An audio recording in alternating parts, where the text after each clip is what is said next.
Now let's talk about the Transformers agenda, aka they're putting chemicals in the energon and trying to turn our bots gay.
absorb it, let it wash over you.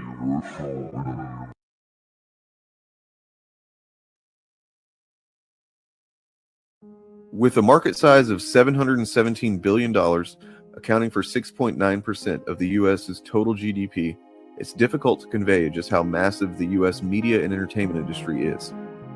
More than the GDPs of 162 countries around the world, 1.4 million employees, it's very likely will be a $1 trillion industry by the end of this decade. Its products also sustain a necessary and robust consumer sub-industry of journalists, critics, bloggers, hobbyists, and content creators. But within that sub-industry exists a parasitic element, almost identical at a glance, but darker, cynical, predatory, contributing almost nothing to the media while poisoning the fandoms around it and creating untold harm to those who enjoy the media in good faith. These grifters and propagandists wear the mask of fandom, but actually weaponize the media and the followings they amass around it for personal and or political gain. An industry with that sort of profit potential is a prime candidate for a con. Add to the fact that it's an industry in the middle of a paradigm shift, makes it even more fertile ground for someone without ethics, but more than enough performative competence to make a fucking killing. And ever since fan culture overtook every other form of culture as the dominant one in financial terms, somewhere around 2011 or 2012, with the widespread use of digital media on touchscreens in our pockets, the grift has been growing, making its first appearance with the Gamergate movement, which saw its sexist yet somewhat organic original intentions co-opted by former White House Chief of Staff Steve Bannon, who tapped Milo Yiannopoulos to kind of be his hatchet man in that whole movement. Think of Elizabeth Holmes and the Theranos scam that saw her, albeit temporarily, rise to the rank of number 435 on the billionaire list and number 6 on the Forbes list of richest people under 40. In an industry such as emerging health and diagnostic tech, she was doomed from the moment she decided to go forward with a fake product. It was only a matter of time when she was found out. But when we talk about the grifters of nerd culture, we can see the grifters are able to maintain their facade because the investors they court are not governments or giant corporations. The people who invest in anti-fandom con are regular people, often with some valid feelings of being alienated and left behind by a world that has no patience for social stragglers. Most of the time, the marks of this con are young men, but you'd be surprised how often that's not true. Putting parentheses around something in your video title, and then there's putting triple parentheses around it in your video title. How about no? Okay, I was trying to be what that said there. Oh my goodness.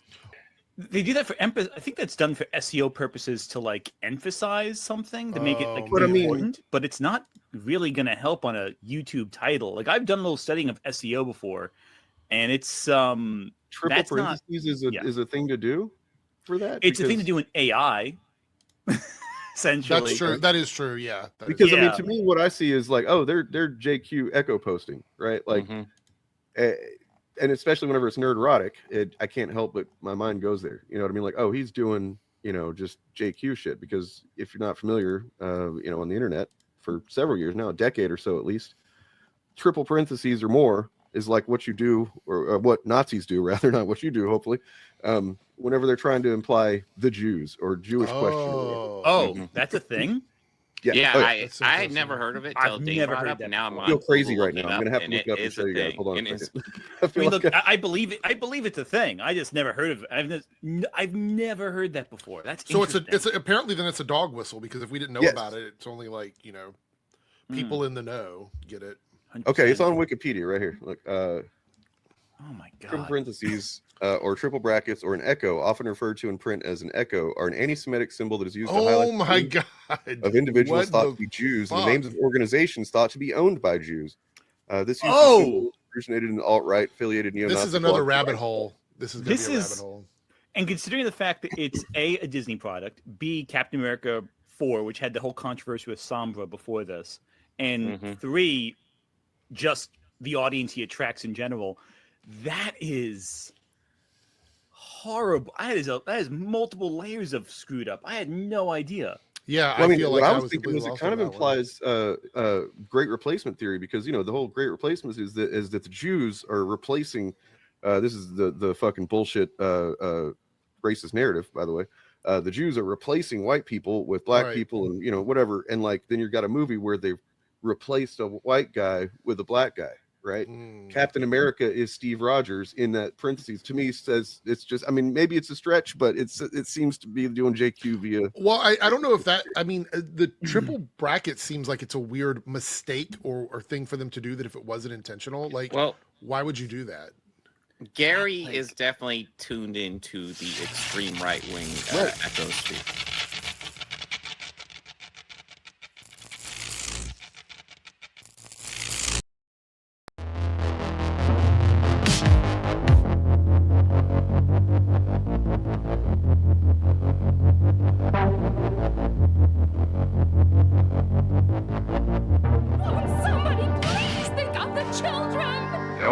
You can really stop this kind of thing is to arouse public opinion. It's very upsetting. It has a bad moral effect. Forced adversity.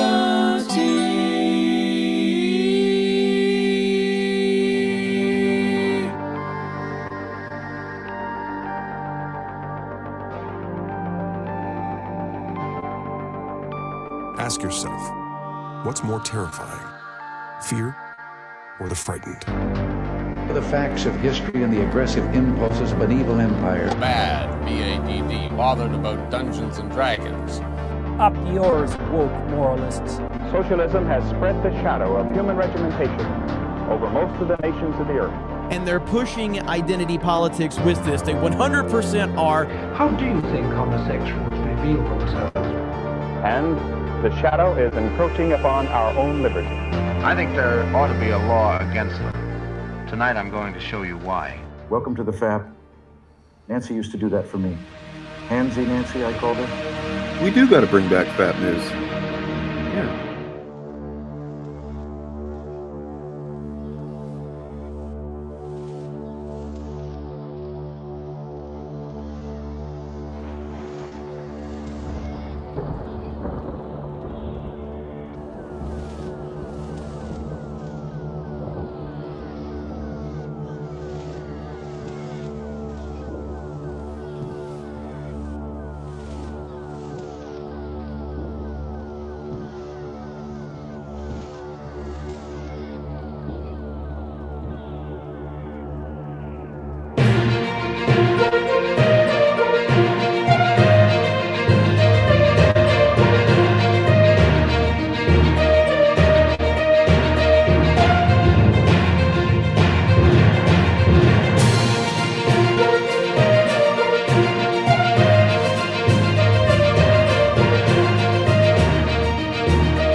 Hello, and welcome to the thing that is not the other thing that's on today. There's literally only two things on right now, and you're not watching that other one, so you're smarter than those people.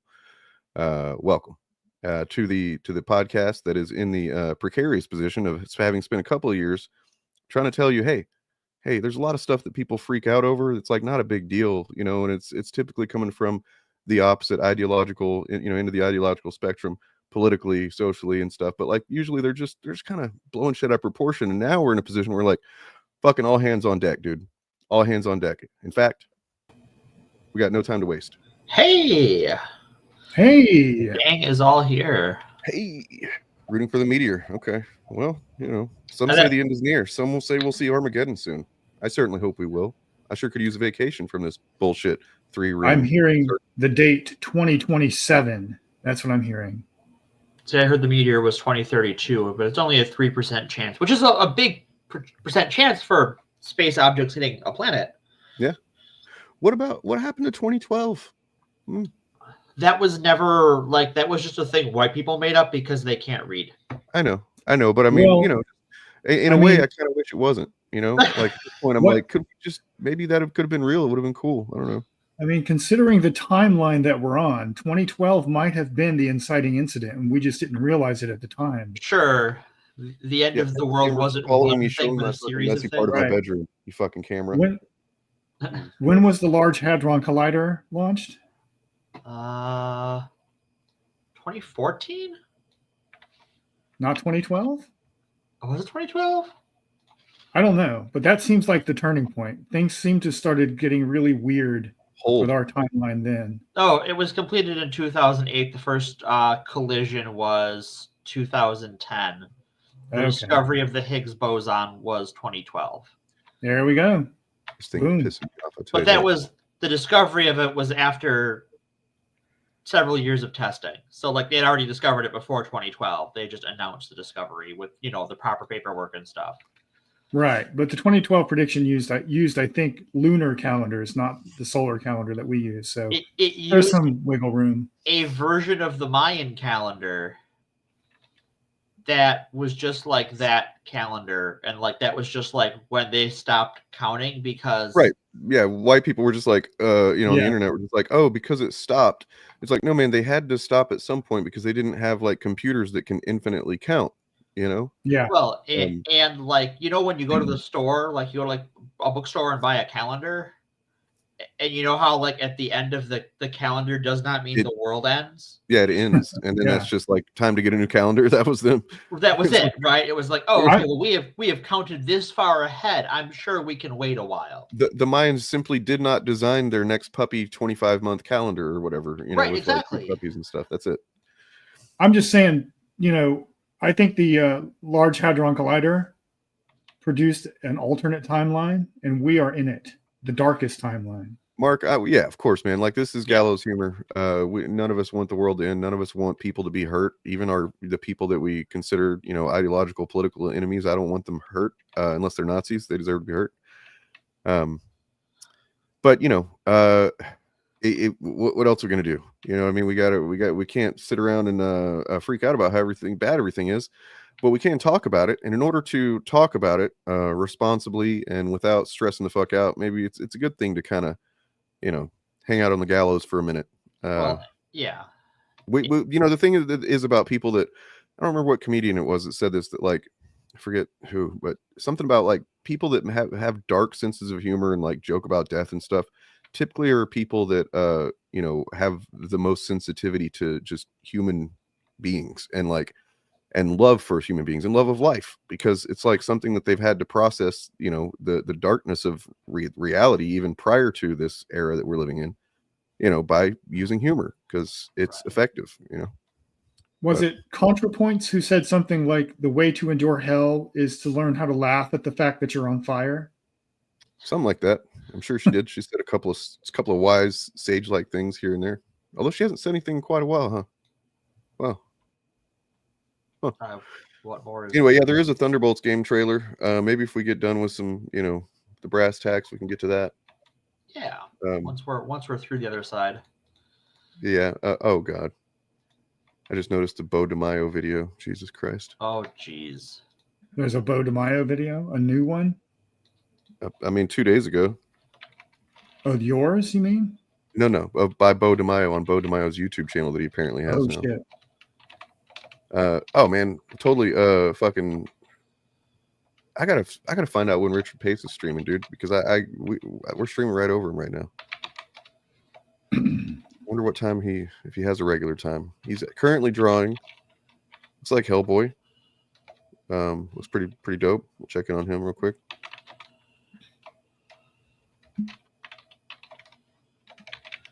It's good Hellboy, of course. That's very good Hellboy. Yeah, Pace does good drawings. It's like he's a professional. I like to do drawings. What was that Mike Myers character that used to do?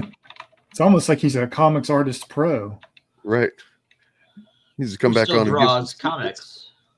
But it does remind me that I do want to show this that I've been, you know, I saw it the other day, the day of the Fantastic Four trailer, and I've been wanting to share it because it is hella dope. And then we're going to get into some Nazis. You guys want to talk about Nazis? Yeah, sure. Do I want to? No. My favorite subject, honestly. Will I talk about them because that is the world we live in today? Yeah.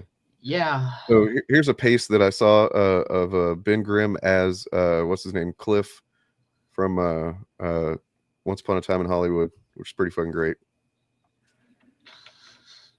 Just Ben Grimm smoking his stogie. Which sadly we know he's not going to be doing, I think, in the MCU. Which, yeah, you know, I get it. You know, I'm a Wolverine fan. I had to cope with the fact that he doesn't smoke anymore. But you know what Wolverine does do? You know, to get us kind of into this this segment we're about to do. You know what Wolverine still does? Kill Nazis. Kills Nazis. So let me pull this up because this is from Hell Hunters #2, which is alternate history, World War II, where there's Captain America, Ghost Rider, Wolverine, others. It's not Steve Rogers. It's actually like the Sorcerer Supreme Captain America or whatever. Wait, what? Yeah, what? Pretty cool. That wasn't in the first issue. The post Infinity Wars 2018, where they had the Infinity Warps, because Gamora, rather than how Thanos halved everything or halved everybody, Gamora said, "No, I'm going to just merge two people. Every two people is going to get merged or whatever." And so it became, they had the Infinity Warps, and it was like Captain America and Stephen Strange, and then like Laura Kinney and Scarlet Witch were Weapon Hex. There's pretty cool, fun concepts in there. It's fun stuff. Nonetheless, so here's a couple of pages of this. You got, some GIs here. I don't know where they're at in somewhere in the European theater. Something's going on over here. They're like, what do you see, Carter? I got movement. I think I see 3 Nazis. No, 4. The hell are they shooting at? It looks like they're shooting in all directions. Well, let's give them something to shoot at then. We ain't killing any Nazis up here. And then down here, what's with your rifle? It's not a rifle. What the hell is it then? Sentient projection rod. It translates my violent intentions into physical consequences. That's fucking awesome. That's cool. Sounds like a rifle to me. Romero, burning chains and machine gun breath would come in handy about now. He don't know how to turn it on. So that's a Ghost Rider that doesn't, know how to be Ghost Rider. Hey, shut up. You don't know how? He's new. We'll work on Americans. You got Nazis freaking out. They're like, drop your weapons. Help. I surrender. The Nazis are surrendering. What's going on there? Oh. Yeah. Oh, it's a Canadian. This guy's stalking with some blades up here. Please don't let him kill me. Yes. Yes. Americans, huh? Yeah, Screwface mentions in chat, but the Infinity Warps does remind me a lot of Amalgam comics. Yeah, I mean it was basically that, except just all Marvel characters. Oh, right. Oops, Same all spirit. Marvel. They had Kamala Kang. That's right. I remember that. It might have been Jeselnik that said that, because he is one who talks about dark stuff pretty often and does it with like good intentions. So yeah, Jeselnik seems like good people. Now that we've eased our way into the whole Nazi thing, let's talk about some unfortunately real Nazis here.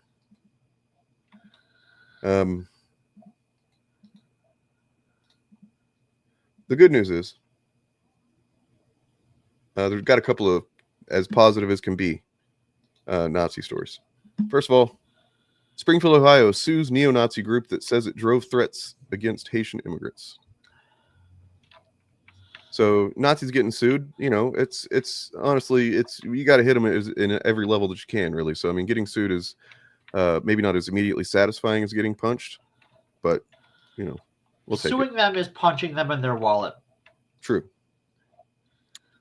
And also, it represents a. Go ahead. I'm sorry.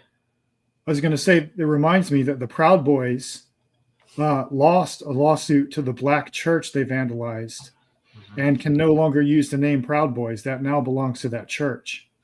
That's pretty fun. When did that happen? I didn't know about that. A couple weeks ago. I think last week sometime. Yeah. Oh, damn. So, City of Springfield says that they accuse the group of engaging in inciting a campaign of harassment, intimidation, motivated by ethnic and racial hatred against those who supported Springfield's Haitian community in the face of defendants' racist attacks. With legal help from the ADL, plaintiffs are asking the court for a jury trial. Seek to block the group from making further threats and to oppose damages. So yeah, Springfield, city of roughly 60,000 west of Columbus, has seen its Haitian population grow to about 10,000 people in recent years as Haitians have fled violence in their home country in search of stability and employment. Violence, which I assume, has become more common after the, was it the earthquake? Yeah, that's when it really got bad. destabilization there, I'm sure, have just created an opportunity for pieces of shit to be shitty. So their growing numbers caused friction with local residents. Schools, roads, hospitals, and social programs were taxed by the large population, particularly after a child was killed in 2023 when a Haitian immigrant driver hit a school bus. I mean, okay, but I mean, it's one guy that fucked up, right? Like, that's the way it always is. We just passed a law in Congress severely restricting immigration rights over the fact that one guy murdered Lake and Riley. Right. Well, like for point of comparison, right now in Wisconsin, there are 2 different news stories that have been in the local news lately about 2 different bus drivers, and they're not going to get any national attention.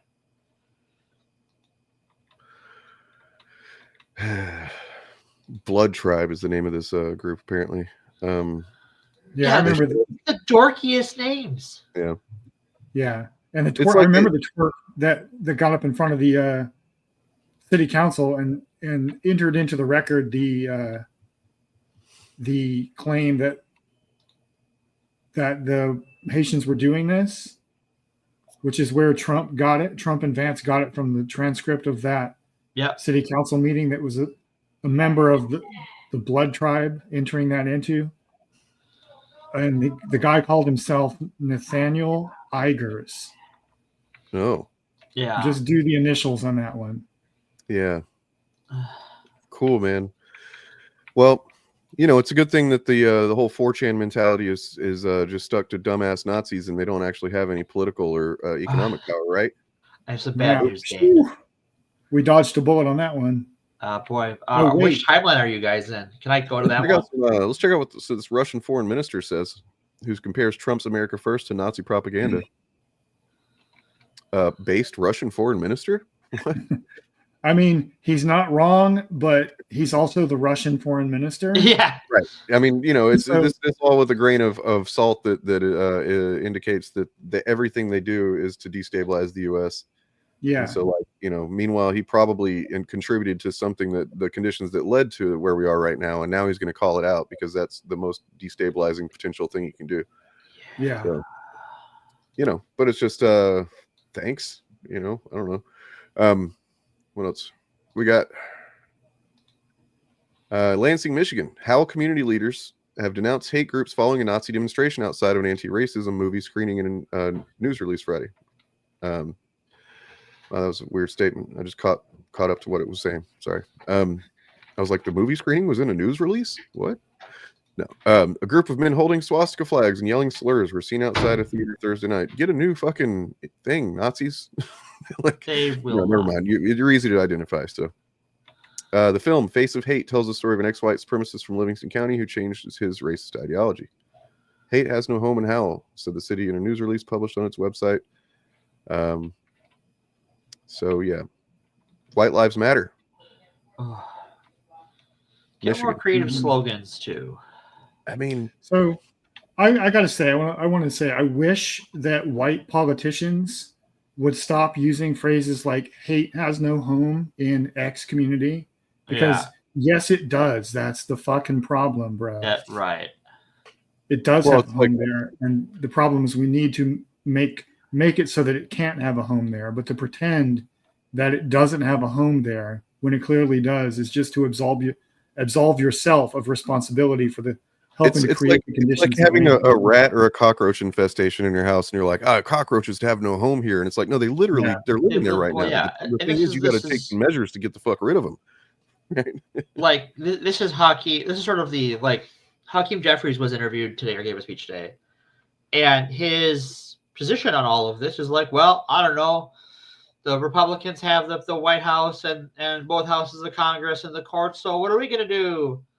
Yeah, I mean, I get it, Paul, and you know, like I generally agree with the sentiment. It's better that they're saying something rather than nothing, I suppose. But like, if I may, you know, borrow a religious phrase, the road to Naziville is paved with good intentions. You know, how about another one? God helps those who punch Nazis. That's right. I think that's literally like you can, you know, isn't that in the Bible? You're the Bible expert, Bob, right? That's biblical. I'm pretty sure that's in the Bible. Yeah. Okay. Yeah. It's a subtext, if not actual text. Yeah. So there's that. Kanye West says he's a Nazi, praises Hitler in new anti-Semitic rant. Oh, there's a tricky that's one. shocking. Yeah. Kanye West returned to form Thursday night with the new anti-Semitic. Fucking hell yeah, Detroit News just straight up throwing some shade. The new anti-Semitic rant, spending hours on social media and taking shots at women and minorities. The 47-year-old rapper known as Yee, I'm not calling him that, ranted and raved across X, Twitter. I'm not calling it X. It's Twitter. For much of Friday morning, dubbing himself a Nazi as he praised Hitler and Sean Diddy Combs. Jesus Christ. Having just watched the documentary on HBO about everything Diddy has been charged with. Diddy, yeah. That's a weird one to I mean, I guess if you're going to praise Hitler, you might as well just praise all the pieces of shit, but like, Jesus. Just Hitler was so fresh. What a fucking quote, man. Can you? I think the funniest thing Kanye did this week was tweet that he banged Ivanka Trump. Oh, Jesus Christ. I bet he did. So yeah, just Hitler was so fresh. Jesus Christ. I don't like or trust any Jewish person. And this is completely sober with no Hennessy. Oh my God. That you have to specify you're not drunk on Hennessy. It tells me a lot about that you're drunk on Hennessy. Well, look at this though. He clarifies what we've always said, or kind of suspected anyway. In one tweet, West shared an old photo of himself wearing a "Say No to Nazi" shirt, writing, "I used to be woke too." So that's in his mind. That's the dichotomy. That's it. You're either Nazi or you're woke. I picked not Nazi. Yeah. He used homophobic slurs in certain tweets, accusing detractors of having to suck your boss's dick for a living. In a way, it's kind of like useful that he's doing this because he's kind of just so disconnected and deranged that he doesn't realize you're not supposed to call yourself a Nazi these days. You know what I mean? But by calling himself a Nazi and then just saying all the things that the far right generally all agrees with, that they, even though they're saying they're not Nazis, right? He's shining a spotlight on it, saying, no, we're all Nazis. Maybe he's doing his version of David Bowie's Thin White Duke period. Oh, Jesus. Yeah. The hardest I don't want you to ever compare David Bowie to. Yeah, get the fuck out of here, Bob. Get out of here with that. Okay, you know what? That's a hate cry. I mean, that's our Fat versus Bob entry number 1 right there. Comparing fucking Kanye. The hardest rapper. I just said maybe. That's all. Suing him for alleged sexual harassment. I wonder if that has anything to do with it. People get caught for they get these rich people, famous people, often they get caught up for, accountable for doing some shit. And then they're like, well, better become a fucking Nazi now or something. That's because they know that, we have this culture in our country, this Nazi subculture that will defend anything you do if you're part of their club or if you say you're part of their club. And not only that, they're also cool with all of those bad things. Like, in addition to being willing to go to bat for you and love bomb you, they're also like, domestic abuse is cool. Hate crimes are cool. Being a dick is cool. Being anti-Semitic is cool. Well, I mean, the fucked up thing too is there's a lot of enablers around him, but I imagine there's at least some people that have tried to stop him from this shit. And then when you're that rich and famous, you can just get rid of them and get yourself enablers, right? Like, you don't even have to. It doesn't even matter that you might have people around you that try and urge caution. Yeah. Well, when you're in that sort of position, you pick your people around you, right? You have a lot of. Yep. In both the hard way of you can literally just who's going to tell you no, but also you're going to hire people who aren't going to tell you no. Or people whose jobs are dependent on telling you yes. Wow, man, he just went on and on. It's really not worth it. So I don't even want to read the rest of this. It's just fucking sad because, he's fucking. There's definitely a mental health factor here, and that's not to say that being bipolar causes you to become a Nazi, but he is bipolar, and I don't think I don't think it's not a contributing factor to his, but I think the money and the enabling is what really enables it. Yeah. Well, and I think you see a lot of, not that he's wealthy to the extent of someone like Trump or Musk. But that being wealthy is just so socially isolating and mentally warping. It's not healthy for you. Yeah. All right, moving on. This one's kind of fun for Nazis anyway. So Lincoln Heights in Ohio. United with Public. On Sunday for a prayer vigil and march, hoping to inspire a call to action after a group of neo-Nazis was seen demonstrating flags on Interstate 75 overpass Friday afternoon. So yeah, they were hanging flags and looking stupid. Being Nazis. I think I have something about that here somewhere. Is it this? No.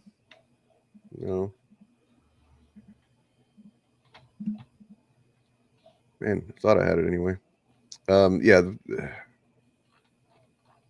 That's not the story of the people who beat them up and burned their flag?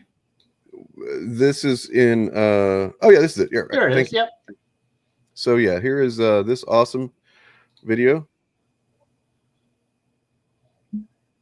This is after they had chased them away and stolen their flag and hit them a bunch of times. And then yeah. Pay attention, Congress. This is how you do it. That would be nice. Congress paying attention. What a world. Let that bitch burn up. Yeah, burn that bitch up. Burn that bitch up, man. Burn that bitch burn. Let that bitch burn. What I'm talking about. I'm out. Still looking at shit's off 15 shit. Purple, man. Get the fuck out of here. Get the fuck out of here. Fuck y'all flags. Oh, yeah. So yeah, neo-Nazis appeared in Lincoln Heights, but not before, and ran out of Dodge, but not before locals stole and burned their swastika flag in the street. Good times. Heartwarming. Truly heartwarming. It's such a satisfying gif. You know, this guy does make a good point. For anybody that might have like a glass wrist or something like that, look, you don't actually have to punch them, as shown by Cincinnati. And there's another thread that I found. I don't know where it is right now, but like another recent incident. You can just yell at them and they will just run away. They don't know what to do. They do not know how to be confronted. I would also recommend for those who don't have specific training in boxing that an open hand slap is very effective and can often knock them out too. Yeah, and then also it's just there's a humiliation factor to being slapped. Mm-hmm. And they hate being humiliated. And they're not used to it, right? Like everyone hates being humiliated, but like they never developed the coping system to handle humiliation. And ultimately humiliating them is the only way to effectively defeat them. Yeah. Whether that's physically humiliating them or politically or in any other way. They can, like, pointing out their hypocrisy, they don't give a shit. They don't point care. out their immorality, they don't care. Those are all No, features. they see their immorality as a virtue. Yeah. All right, so before we get into the specific, this one specific guy, I got a little thing that I created for this segment.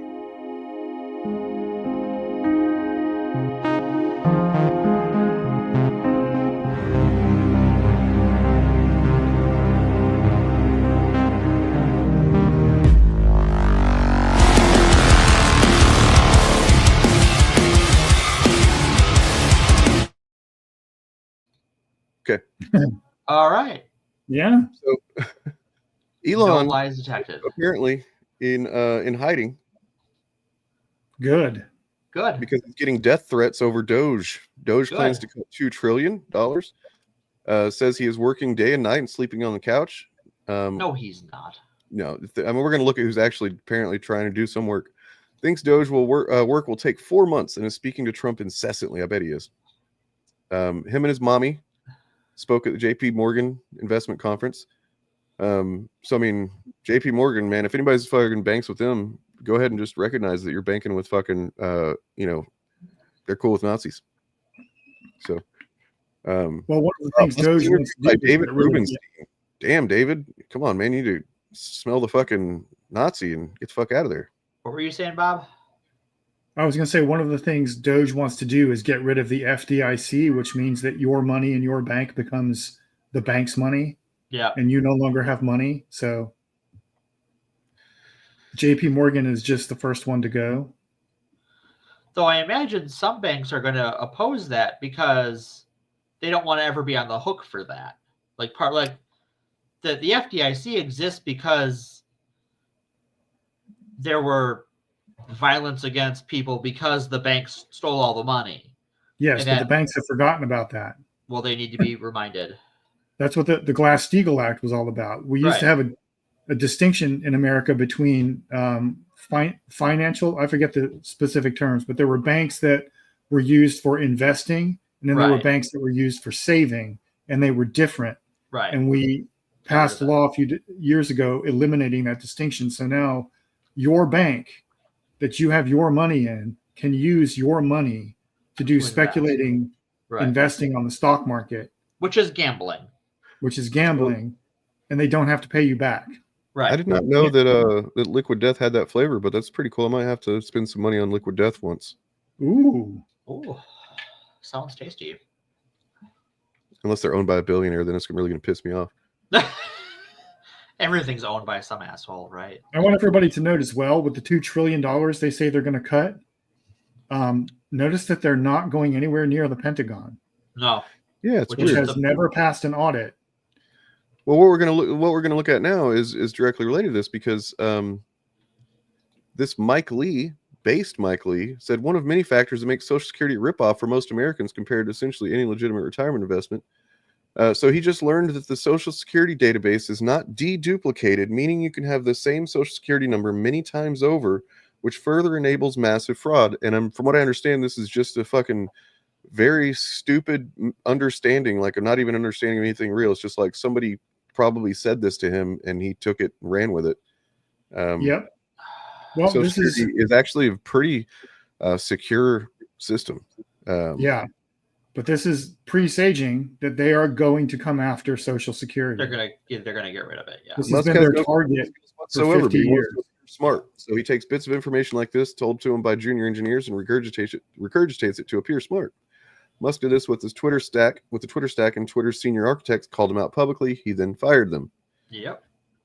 The Social Security Administration operates on a system of contracts between federal and state governments. A single taxpayer can have multiple contracts under a system called totalization, which helps coordinate benefits and avoid things like multiple taxation across jurisdictions. The SSA system must handle multiple claims for a single SSN and must also handle conflicting information because data comes from multiple sources, such as county death records. There are complex data normalization pipelines, whole departments dedicated to catching fraud and error. Anyone unfamiliar with how these systems work might think that an SSN makes for a natural primary key by itself, but spouses can share a single SSN. People can and do have multiple legal SSNs for a variety of reasons. I guarantee that Musk has no fucking clue what he's talking about. Bottom line is there is not a one-to-one correspondence between human beings and Social Security numbers by design. The concept of one and only one SSN per human is a useful oversimplification, but it has never been true. An SSN refers to contract entities that evolve and changes over time.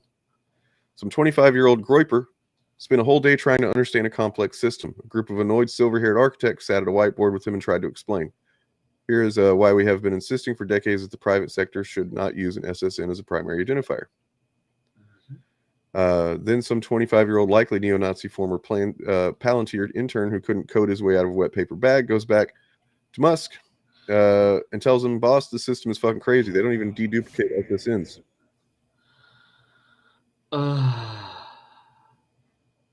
Right. All of this is a pretext. Yeah, let me see what he's saying here real quick, and then we can talk about that. Amend the crazy stack that exists, or rewrite it. But when you say crazy stack, what do you mean? Like, break it down.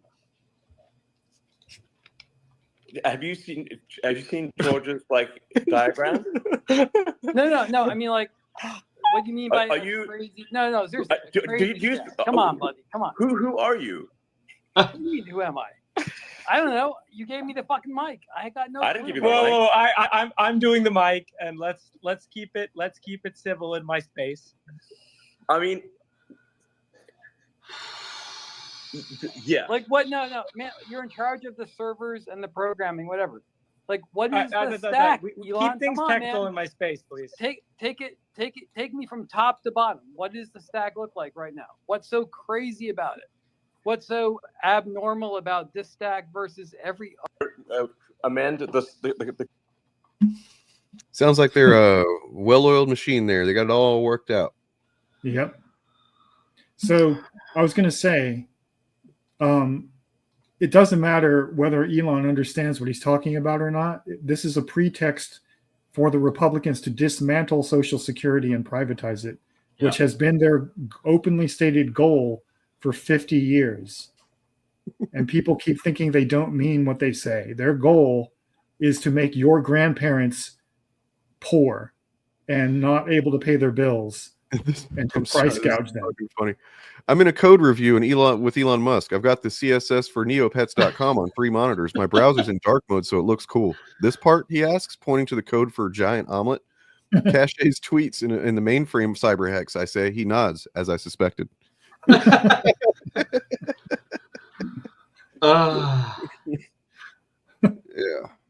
Oh.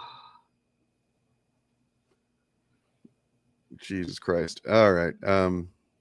Yep. So and again, this is not does not have a position confirmed by Congress. He does not have the advice and consent of the Senate. No, I want to actually kind of want to how are we doing on time?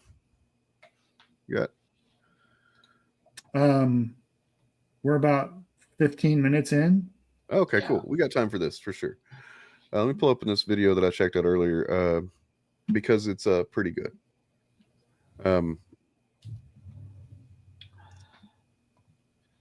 It's impossible to. You know what? I'm just gonna let there's what's his name, Hank or whatever, explain it. I don't remember his name. Vlog brother guy. Hank Green. Yeah, that's one. Or maybe it's not Hank. Maybe it's the other one. I don't know. I'm not. Yeah. USAID. So he's talking about USAID here. You and I both know. Good morning, John. I don't think this is about USAID. You and I both know that agency does lots of amazing work. It is a very cheap way to keep the world more stable and more diseases controlled and fewer people suffering. But I don't think that's like the core issue here. The core issue is the extent to which the Constitution matters anymore. This country is founded on the idea that separate branches share power. And while it is frustrating that a narrow congressional majority seems to have happily given up that power, at least temporarily, it can't actually do that. It isn't allowed to give its power to the president because the separation of powers is the whole idea that the nation is based on. USAID was created by a law passed by Congress. It is funded by laws passed by Congress. We all learn in elementary school that Congress has the power of the purse. Congress decides how almost all money in America is spent, not the president. The president unilaterally dissolving USAID is illegal. He could have worked with Congress to get them to pass a law to dissolve USAID, which would be the legal way to have it no longer exist, but he did not do that. So as he goes on to explain here, that's really just the gist is so this is not even unconstitutional, is not even the appropriate level of fucked up. It's just like literally against the very fucking first article. Mm-hmm. It's against the premise of the idea behind the entire country was founded on the idea of separating powers because we didn't want to live under a king. Right. And as Ezra Klein fucking brilliantly said in a video essay, he said that Trump is he's the reason he's governing like or ruling like a king is because he's too weak to govern as a president. Yep.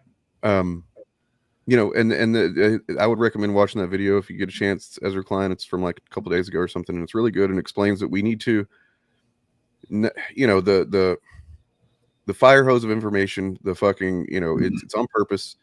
Steve Bannon is on record. He did an interview with PBS a few years ago where he literally said that that's what we need to do, that people can only pay attention to one thing at a time, basically. So as long as you hit people with 3 crazy things a day, then you can do whatever the fuck you want, because, you know what I mean? So we have to, you know, and then by taking him, and this sounds counterintuitive, but like by taking Trump so seriously, as in like thinking that that this is normal and he has the power to do this and we can't do anything about it, and we just kind of have to like shrug our shoulders and fucking, it's another day of this.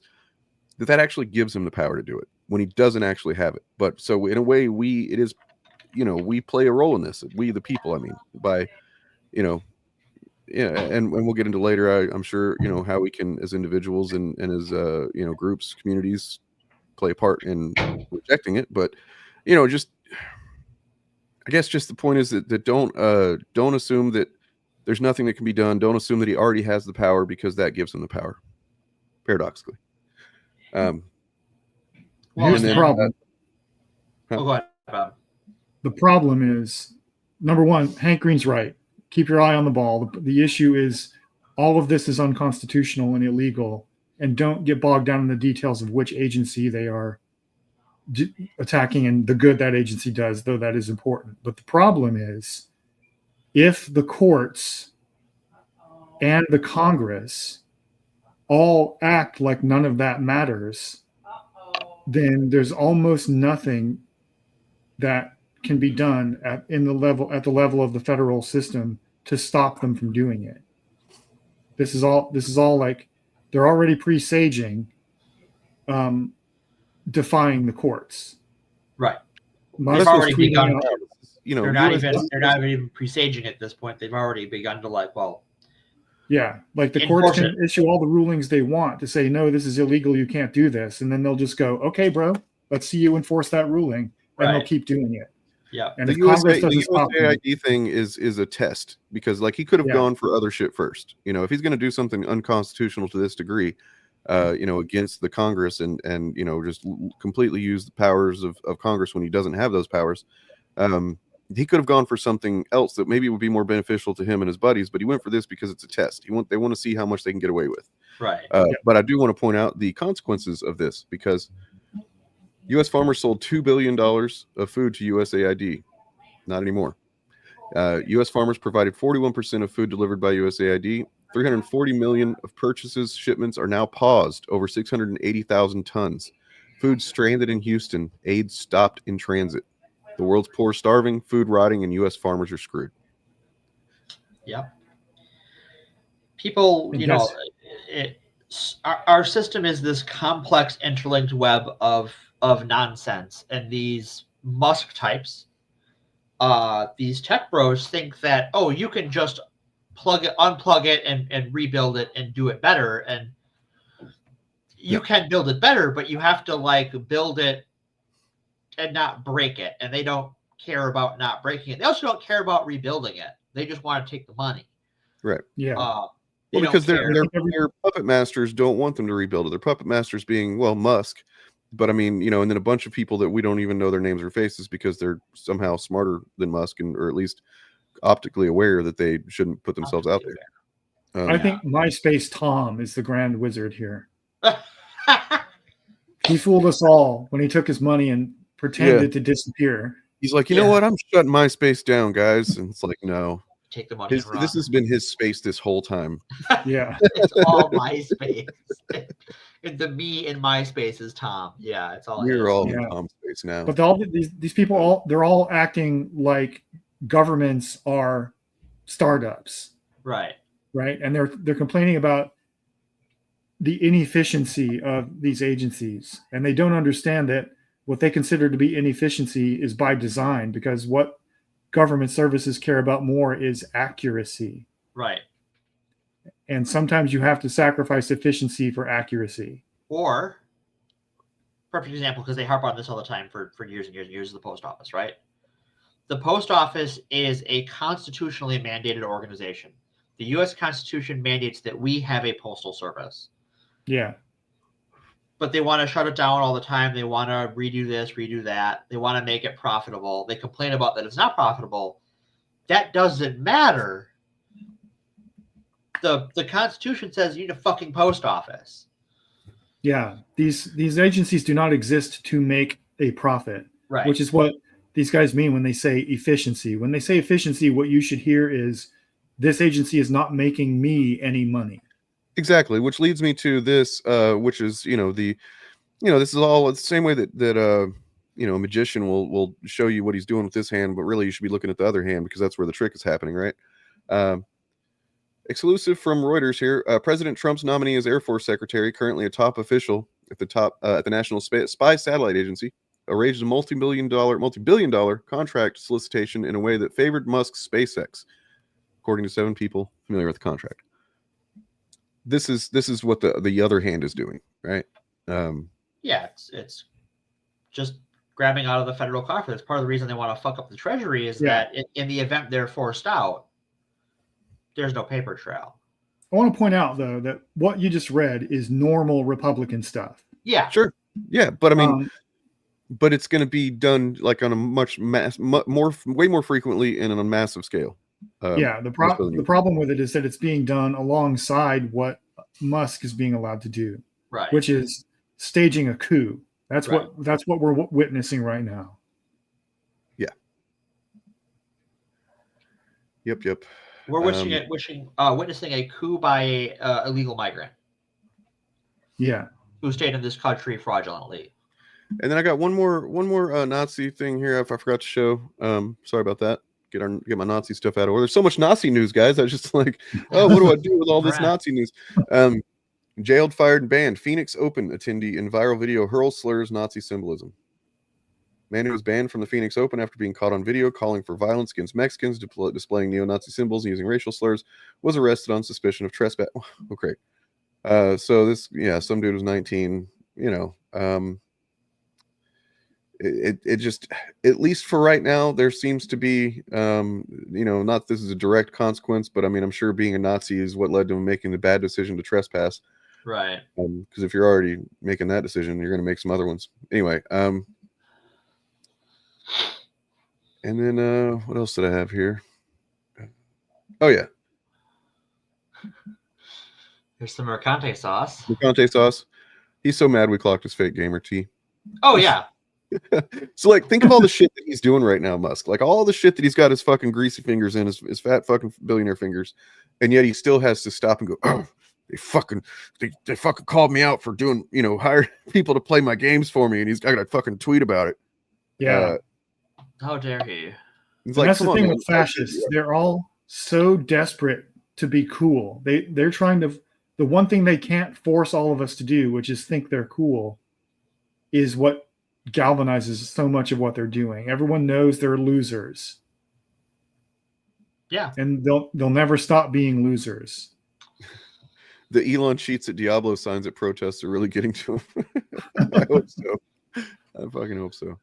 But I mean, yeah, like, look at the date. Is this? No, this is not 2014. Apparently, wow. No, that's today.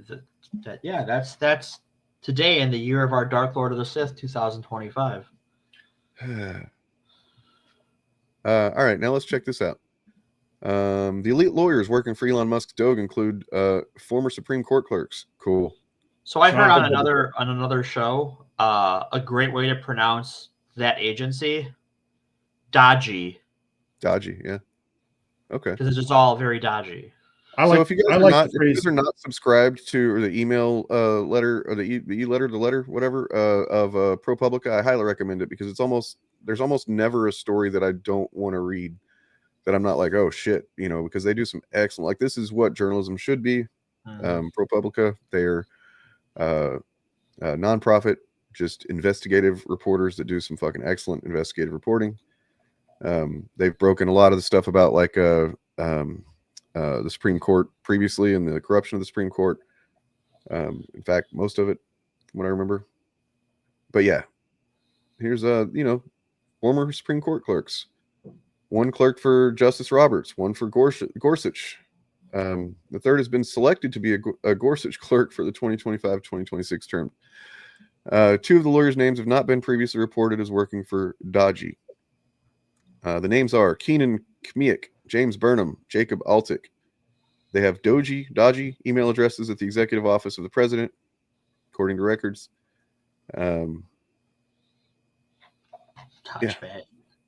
these are people who these people know that what they're doing because they went to fucking, college to learn law.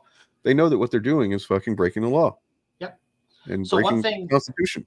To head off something that we might see some people bring up, and possibly in good faith, is like, how can you publish with people's name? Isn't that doxing? No. They have a government email address.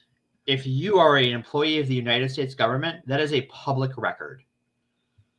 We are all, as American citizens, entitled to know who works for our government, unless they have some sort of classified role that is protected by. What if they're not actually officially government employees, like DOGE employees? Like, well, this that's guy. a .gov email address. So they have a .gov email address. Musk's DOGE team was fired by cybersecurity firm for leaking company secrets. Edward Korestein posted online that he had retained access to the firm's servers that he used to work for. Now he has access to sensitive government information. Look at this guy. Fucking Christ, man. He's wearing a suit jacket with an untucked shirt and shorts. Like shorts. You can see the drawstring hanging there. Yeah. And he's got a broccoli haircut. I mean, Edward Korestein, 19-year-old member of Musk's squad that's crisscrossing U.S. government agencies, was fired from an internship after he was accused of sharing information with a competitor. So, good guy. He's got a good record so far. He was been terminated for leaking internal information to the competitors. June 2022 message from the executive of the firm, Path Network, which was seen by Bloomberg News. This is unacceptable. There's zero tolerance for this. I had access to every single machine, he wrote on Discord in late 2022, weeks after he was dismissed, according to messages seen by Bloomberg, posting under the name Rivage, which 6 people who know him said was his alias. Said he could have wiped Path's computer supporting servers if he'd wished. He added, I never exploited it because it's just not me. Oh, cool. Except you're doing that right now, you fucking dipshit. Yeah, so you took a job with a supervillain to do that. Good work, buddy. I'm so proud of you. Is this I'm trying to figure out, I haven't read this all the way through. Is this Big Balls? I think Big Balls is someone else. Okay, Big Ball. Yeah, I think so too, because Big Balls, which is the internet name of another one of these fucking twerps. Big Balls is confirmed to have been a Kiwi Farms user. Yep. And possibly could be a Russian op. Or at least, part of some, thing. Is Big Balls the one who got fired for selling company secrets for one company he was working for? I think that we might be mixing that with this guy. I think this is the guy that was selling company secrets. Yeah, let me find Big Balls here. Got to look for Big Balls. Can I just say we live in not only in the darkest timeline, but the dumbest timeline? Yep. Because no, this is Big Balls. It is Big Balls. Yeah. He's also Big Balls. He's also Big Balls. So which that may explain the shorts. You know what I mean? He may need extra room. Anybody that calls themselves Big Balls doesn't have big balls. Does not have big balls now. If you've got to brag, why you got to brag? I mean, honestly, having big balls is not like a great thing. I've heard from myself. It can be kind of annoying. You're at a higher risk for testicular cancer. Well, I mean, yeah. The more balls you got, it's kind of like having big old titties. So this is just, I mean, it's funny, but it's not because of the context, but like CNN, this is a legit CNN Chiron. See, I already when we talk on this show about other people who are on YouTube and they all have these ridiculous names. And I'm like, I hate having to use those names as though they are serious human beings who aren't just squawking heads on the internet. Your motherfucking handle shouldn't be on fucking CNN. Get the fuck out. So now we're gonna veer into what the title says real quick before we finish up this segment, because the whole thing dodgy. Sorry, I'm just gonna take me a minute to remind myself to say that way. Dodgy. The whole thing that they're doing is prefaced on the idea that they're getting rid of DEI practices, right? DEI programs, DEI practices. When in actuality they're getting rid of stuff that has existed for long before DEI was a thing. And in many cases has nothing to do with DEI. In almost every case. Almost every case, yeah. But the reason that I think that the Republicans, the people who support this current administration, don't care. I mean, I've seen, smatterings of people who voted for Trump apparently that are starting to be like, what the fuck? But it's not nearly enough. No. And it's also too late. Yeah, it's too late. But You know, so the people that support this stuff, the reason they support it is because they're QAnon. Yeah. All of them. Every single one. And you may be like, wait, no, all of them are QAnon? Well, yeah, in effect. It's the same thing how when we've talked about, you know, essentially QAnon was backdoored into the conservative movement. That's just what happened. And we can't really deny that. When you look at the things that they have come out against, they're doing it with such broad support because so many people, to some degree or another, have become convinced that this DEI is you know, whether they want to call it DEI or deep state or whatever, it's all this amorphous fucking blob in these people's minds. And you know, you've got people who maybe they don't think QAnon is something that is legit or whatever, but they definitely agree with some of the crap that has been shoveled, you know, into the discourse by QAnon and QAnon, you know, proponents, to the point where, you know, that's just where we're at. QAnon has infected the government. It's infected the entire Republican movement. You know, and we can look at Kash Patel, who's probably about to be the head of the FBI, who, you know, had, I guess, I don't know how many days of hearings. Did they just do one day of hearing for these people or what? It depends on the person. I don't know. Well, he hasn't been approved yet, as far as I know, but he had his hearing the other day, and you know, Bernie gave him what for, which is pretty cool. He's the only one still doing that, apparently. No, I guess Elizabeth Warren had some good stuff too. Yeah. But like, I mean, when you're so willing to lie, as Kash Patel clearly is, because he was asked, you know, would you have anything to do with QAnon, or do you believe in any kind of QAnon stuff? And he said no. You know, but the phrasing that he answered with was like, I don't believe in any baseless QAnon conspiracy theories.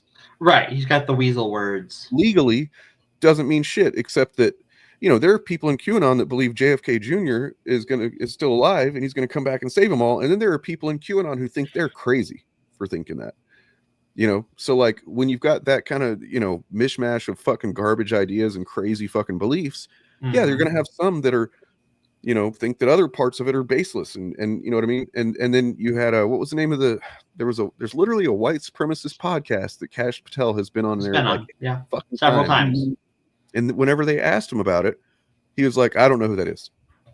You're fucking lying, dude. You fucking lied right there to Congress. You know, and he's about to be the head of the FBI. You know, it could be you know, J. Edgar Hoover fucking, you know, squared or times 1,000 or something like that. We don't know what's going to happen. Hopefully it just well, J. Edgar Hoover was probably trans, so Kash Patel doesn't even have that going for him. Maybe he does. We don't know. Maybe he does. Maybe we'll find out in 50 years that he was secretly trans. But I'm glad you brought up J. Edgar Hoover for this reason.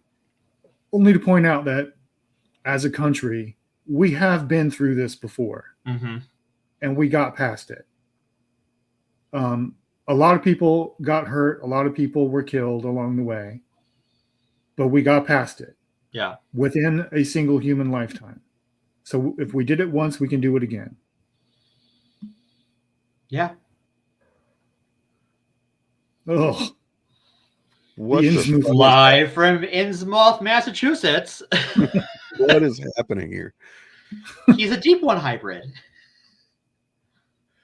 This is a real photograph, folks. This is not altered photograph. This makes me want to fucking go, David Icke, you were right. There are lizard people. I just want to hand this to David Icke and be like, what now, Dave? What now? Except David Icke supports these guys. That's why I want to show David Icke. I want to be like, what now, Dave? Yeah. Yeah. This is a real photograph from the latest Wired article. They've been doing great coverage of this, by the way. But Wired, I mean, like, obviously, Elon is a fucking odd-looking guy, just like in videos or whatever. But something about photographing the man, really brings out just like this inhuman fucking proportions. I don't know what it is. But like, yes, because there's that one where he was shaking hands with Trump or whatever, and he's like hunched over, like, you know, and it's like, oh, he's a child influenced by the cult of Dagon and will mutate into a fish person near the end of his life. Read your Lovecraft. Yeah.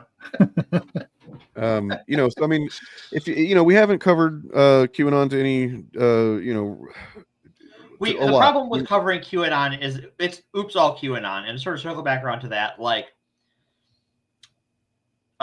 think of all the people who pushed out McCarthy as speaker was all the QAnon contingent of the Republican caucus in Congress.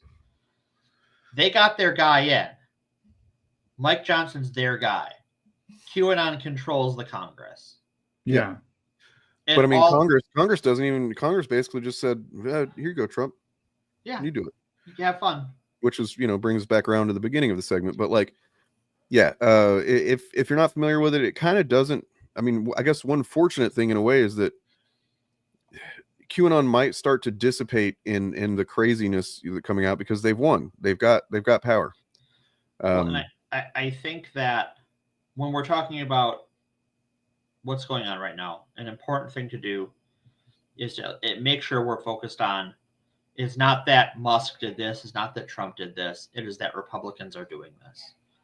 Because those people, Musk, Trump, whoever, these numbnut 20-somethings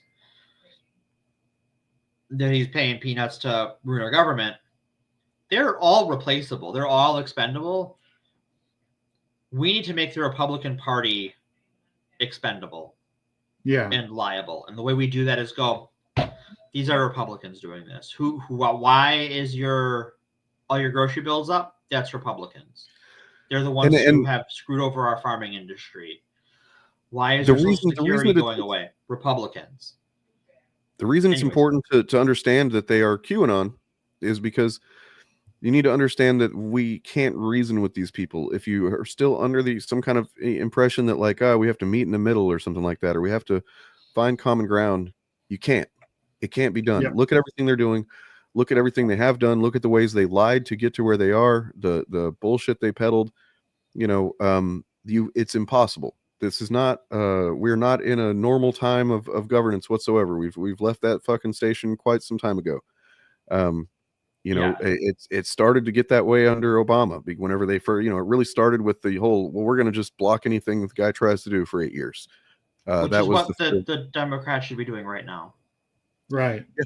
And they're not. I think the mistake the Democrats are making is that they are waiting for Trump to do something that will make MAGA turn on him. Right. And that will never happen.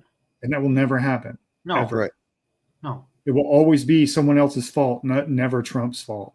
Right. And it's why you see so many of them on social media now that his policies are starting to wreck their lives. They are blaming the government, a nebulous entity, and not the specific policymaker who did it, which would be Trump. So, and to circle around to this, let's meet middle thing, and how that never works is, for years, the New York Times has met in the middle on just about every awful thing you can think of, going back decades. Most recently on the trans issue, that they have made an issue about trying to meet in the middle in reasonable concerns, and they put out their editorial board put out an editorial today that I think is the byline is the New York Times editorial board. I don't think it's attributed to one writer, saying, "Isn't it how bad is it that Trump has gone this far on this, but then they still want to meet in their version of the middle?" It's like, well, this is your fault. You helped create this environment where everyone needs to meet in your middle, and all that did was cede the middle to the right. Because you're going to sell out, they've sold out the Palestinians. In the 30s, they sold out the Jews. Here's the way it works. You have the ethical man and the fascist. The fascist says, let's meet in the middle. So the ethical man steps forward and says, okay, I'll meet you in the middle. Then the fascist backs up. Yep. Let's meet in the middle. And the ethical man says, okay, I'll meet you in the middle. And so on. Yep. Yeah. So don't meet fascists in the middle because they're not going to meet you in the middle. There is no middle for them. That's it. Right there. That's it. Right there. That's all you can do. Boy, if you slap the Sam Wilson Captain America in that art, you would make so many people angry. We know some artists in the audience. Do it, and I will award you a point. Yeah. Somebody want to do that? And not just like make him have dark skin, but like actually the Captain America suit. Yeah. But also, this is pretty funny. Of course, it's extra funny because it's the New York Times and they would not publish this. But So that's how you can tell it's a Photoshop. But that is this is the solution to your problem. Yeah. Like somebody was saying, the left doesn't need a Joe Rogan, we need a bear Jew. And this is what, I mean, unironically, this is what bothered me about the protest that the Senate and members of Congress were having outside the Treasury Department earlier this week, where they were live streaming themselves standing out front, scolding some pencil neck Nazi dipshit and pretending like they didn't outnumber him and couldn't just push him aside. Right. In South Korea, when the fascists tried to take over, the members of parliament climbed walls and broke through windows and arrested them. Like citizens arrested them. Yeah. And I'm not saying that's what Congress people should do, but I think their unwillingness to shove that skinny little peckerneck aside and dare the security to use force on them shows that they are not yet ready to meet this moment. They don't understand the stakes at play here. Because if security had used like tasers or, God forbid, firearms on members of Congress on a live stream, that would go global instantly. There would be no way to suppress that. Right. And it would highlight for everyone in America the stakes here. Yeah. Did you guys hear about that basically a kid, or I guess he was like, I don't know, 20, late 20s, early 30s, that got killed in a shootout with the police after taking his infant daughter hostage? Yeah, it was in Wisconsin. Yeah. Oh, Wisconsin. Well, on that note, I showed this on Friday, but I'm going to show it again because, more people, I don't say this forever until they have all the subs. More people need to subscribe to Edgier Than Thou. That's true. Off the heels of former President Donald Trump, most famous for his friendship with Jeffrey, he likes beautiful women as much as I do, many on the younger side, Epstein, pardoning a series of child predators, domestic abusers, and other violent criminals simply for worshiping him, we have yet another in a long line of examples of MAGA abuse and insanity. On February 3rd, Stephen Regini, an anti-gay, anti-abortion lunatic, was killed in a gunfight he instigated, though... It was in Maine. It was in Maine. Okay, I'm thinking of a different hostage shooting. Oh, wow. Unfortunately not, before the 29-year-old married a teenager, assaulted that teenager, held their child hostage, and killed a police dog. Now they're trying to arrest me simply because I do not believe in gay rights and abortion. Let me ask you, if you're a law enforcement officer, why do you support the COVID vaccines? Why do you support abortion? Why do you support what isn't morally right? How are you fighting for a state system that protects illegal immigrants and pedophiles? You will not see this story making the rounds in MAGA circles. You will not see these instances of violence being pushed by the organizations who claim to care the most about violent crime. You will not see laws designed to crack down on MAGA violence. Instead, you will see conservative organizations continuing to push explicit lies about crimes committed by demographics they hate. For instance, Sketch, I just want to point out that you are arguing I think you misunderstood what Mark said. He said, I hate Republican name calling, but the phrase do nothing Democrats has become fairly apt. Yeah. So I understand the defensiveness. I did this to you the other day, a couple weeks ago in the Discord, where I thought you had posted something saying something else. And I was like, what are you posting that for? And I was wrong. So, it helps to take our time and breathe and read things. Reading is a skill. Sometimes we fail skill checks. And ask questions. When we're pissed off and we're defensive, it's easy to fuck up reading. It's a simple thing. And a lot of us are on edge, especially people like Sketchy. And ask questions if you're not sure what someone meant in a text-based forum. Yes. We can't hear like tone of voice or inflection or anything like that in chat. True. Story I covered a while back on this channel in which the Daily Wire again explicitly lied, claiming a criminal was transgender when in fact he was not, or the numerous times Kaya Rychik and other MAGA figures have claimed mass shooters were transgender when they were not either, or the J.D. Vance admitted hoax claiming legal Haitian immigrants were in violation of immigration law and eating dogs.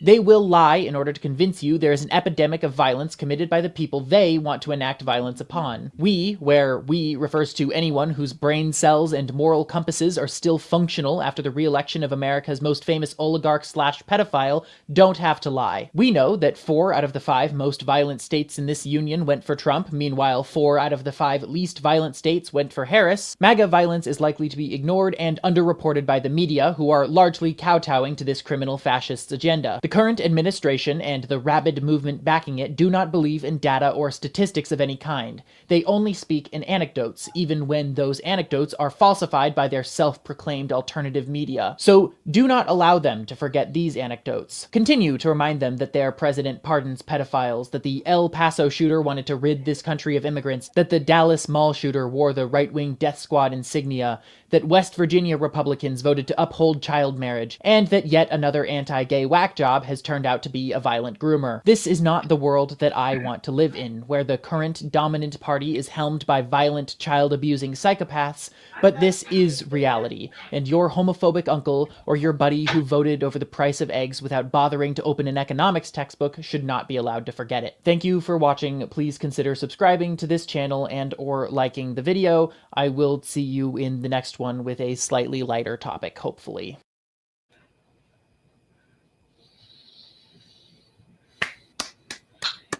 Subscribe to Edgeism Now. They are linked below, as well as other channels that are awesome. Yeah, there's lots of awesome channels in the down below. Check it out. Including this guy over here, Bob, the old ways. The old Bob. Oldie Not Bob. that chaotic Bob. I agree. I am awesome. Not that guy. Thank you, guys. Oh, I'm so humble. Thank you. You're many things, Bob. Humble is not one of them. Are you going to talk about that time you had like a ripped body again? Come on. No. I was only doing that to make a broader point. Let it go. About how broad your chest was, bro? I'm sorry. Don't make me whip it out, bro.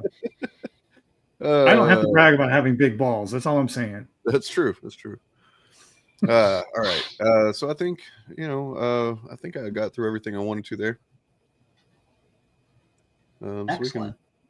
Oh, by the way, Bob of the Old Ways does have a pretty rad thread about Jurassic Park's new trailer over on Reddit. Yeah. And it's not one I even started. I just posted on Blue Sky, and somebody else did this for me.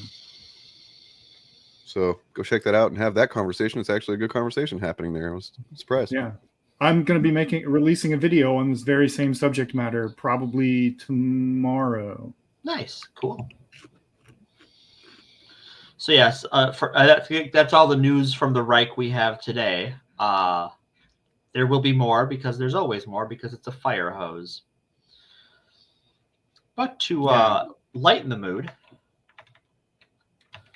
there has been some culture war discussion the last, I think probably since at least the 2024 edition of D&D was announced, about how woke it was or wasn't going to be. So, wait, what did they do now? They say, that parties should not just immediately kill each other and should work together or something. They may have said things like that. So I, as a certified expert in Wokology, have stolen this book from Bob of the Old Ways when he wasn't looking. And I read through the player's handbook. To find the wokeness. The thing they're all mad about right now is the upcoming Monster Manual, which releases in a week and a half, I think. Apparently they have transed some of the monsters. I'm gonna guess. I'm gonna guess. These are all monsters that are shapeshifters, or wouldn't have mammalian sexes or genders anyways. Yeah, for the most part. Yeah. Male succubi and female incubi. What? What? Shapeshifters no more do what they want. Dino-sphinxes? No more andro-sphinxes? See, I want to wage some forced adversity against D&D for not adding every Republican to the Monster Manual. Well, they're all in there. They're just called orcs.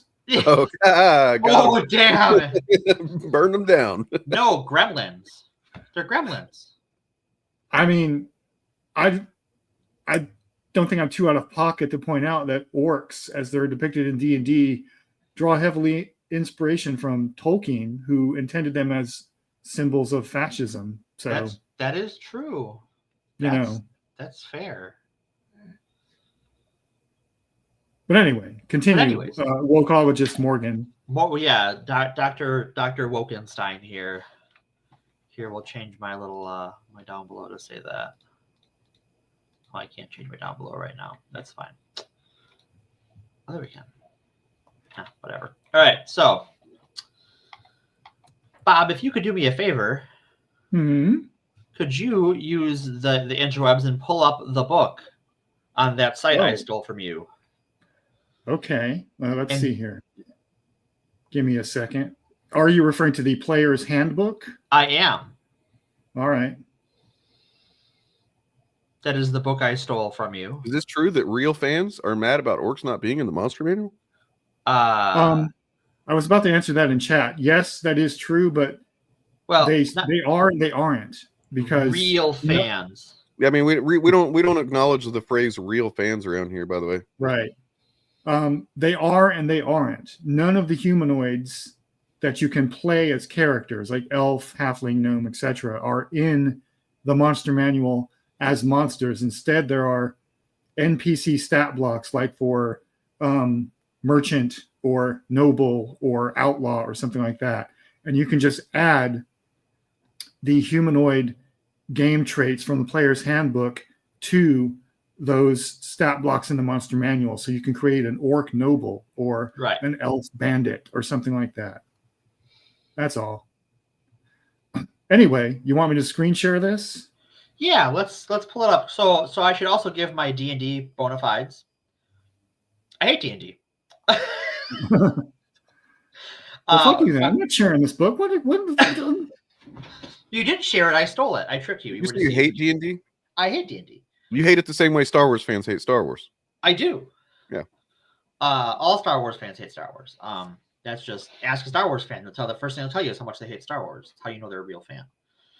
All right, can y'all see that? Dane will have to put it up on the dude, but I do not see it yet. You have not shared it. Oh, have I not? Let me see. Oh, all right. There. There we go. So if you can pop up on that chapter 1. Chapter 1, playing the game. Yes, that one. Here So we I went through the first several chapters to find what is woke and also what is anti-woke. As someone who has literally no skin in this game, while I grew up playing D&D 2nd edition, I'm a big fan of the original Baldur's Gate games, and played D&D up through 4th edition. 5th edition is just not my game. I don't like it. I don't care to run it. I've tried it. It's not for me. And you know what? That's fine. If 5e is your game, I'm happy for you. Role playing is awesome, and there are games for everyone. There's a system for you. I will say I love D&D, and in my opinion, as someone who's been playing D&D since the original version of the game, called the Moldvay edition, I think 5e is the best the game has ever been. It's the most user-friendly and the most new player-friendly version ever. Oh, we got somebody in chat that should we go ahead and talk to him? He wants to talk. No, I have. You know what? I got a drop for him. I got a drop. Go ahead. I'm gonna drop this real quick and then be done with it. Boop. GI Robot is detecting unease. Could he be, GI Robot asks, in fear of being discovered as Nazi scum? Bye-bye now. Bye-bye. Gotta miss that guy. So I couldn't see it because I'm sharing the screen, so I don't know what did they say? Just a bunch of dumb shit. We'll look later. Okay. Yeah, the orca are not allegory for fascists. I'm not sure what sea mammals have to do with fascism. Have you, dude? They're literally killer whales. Come on. Well, yeah, they go after rich people's yachts. It's great. Mm-hmm. So, playing the game. In this is a, like, if you've never played a role-playing game before, this chapter is in every role-playing book ever. Yeah.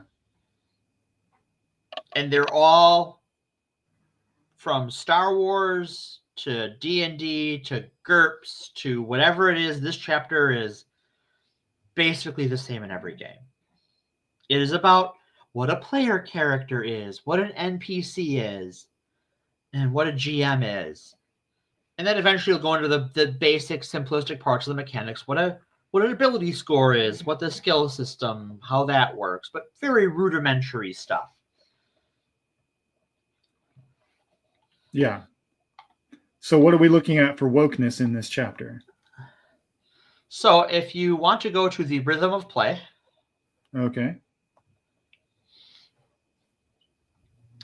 And if you scroll down a bit, I believe there is this fun little box here. Keep going. All right. No, we've gone too far. All right. It must be above that then, above the rhythm of play.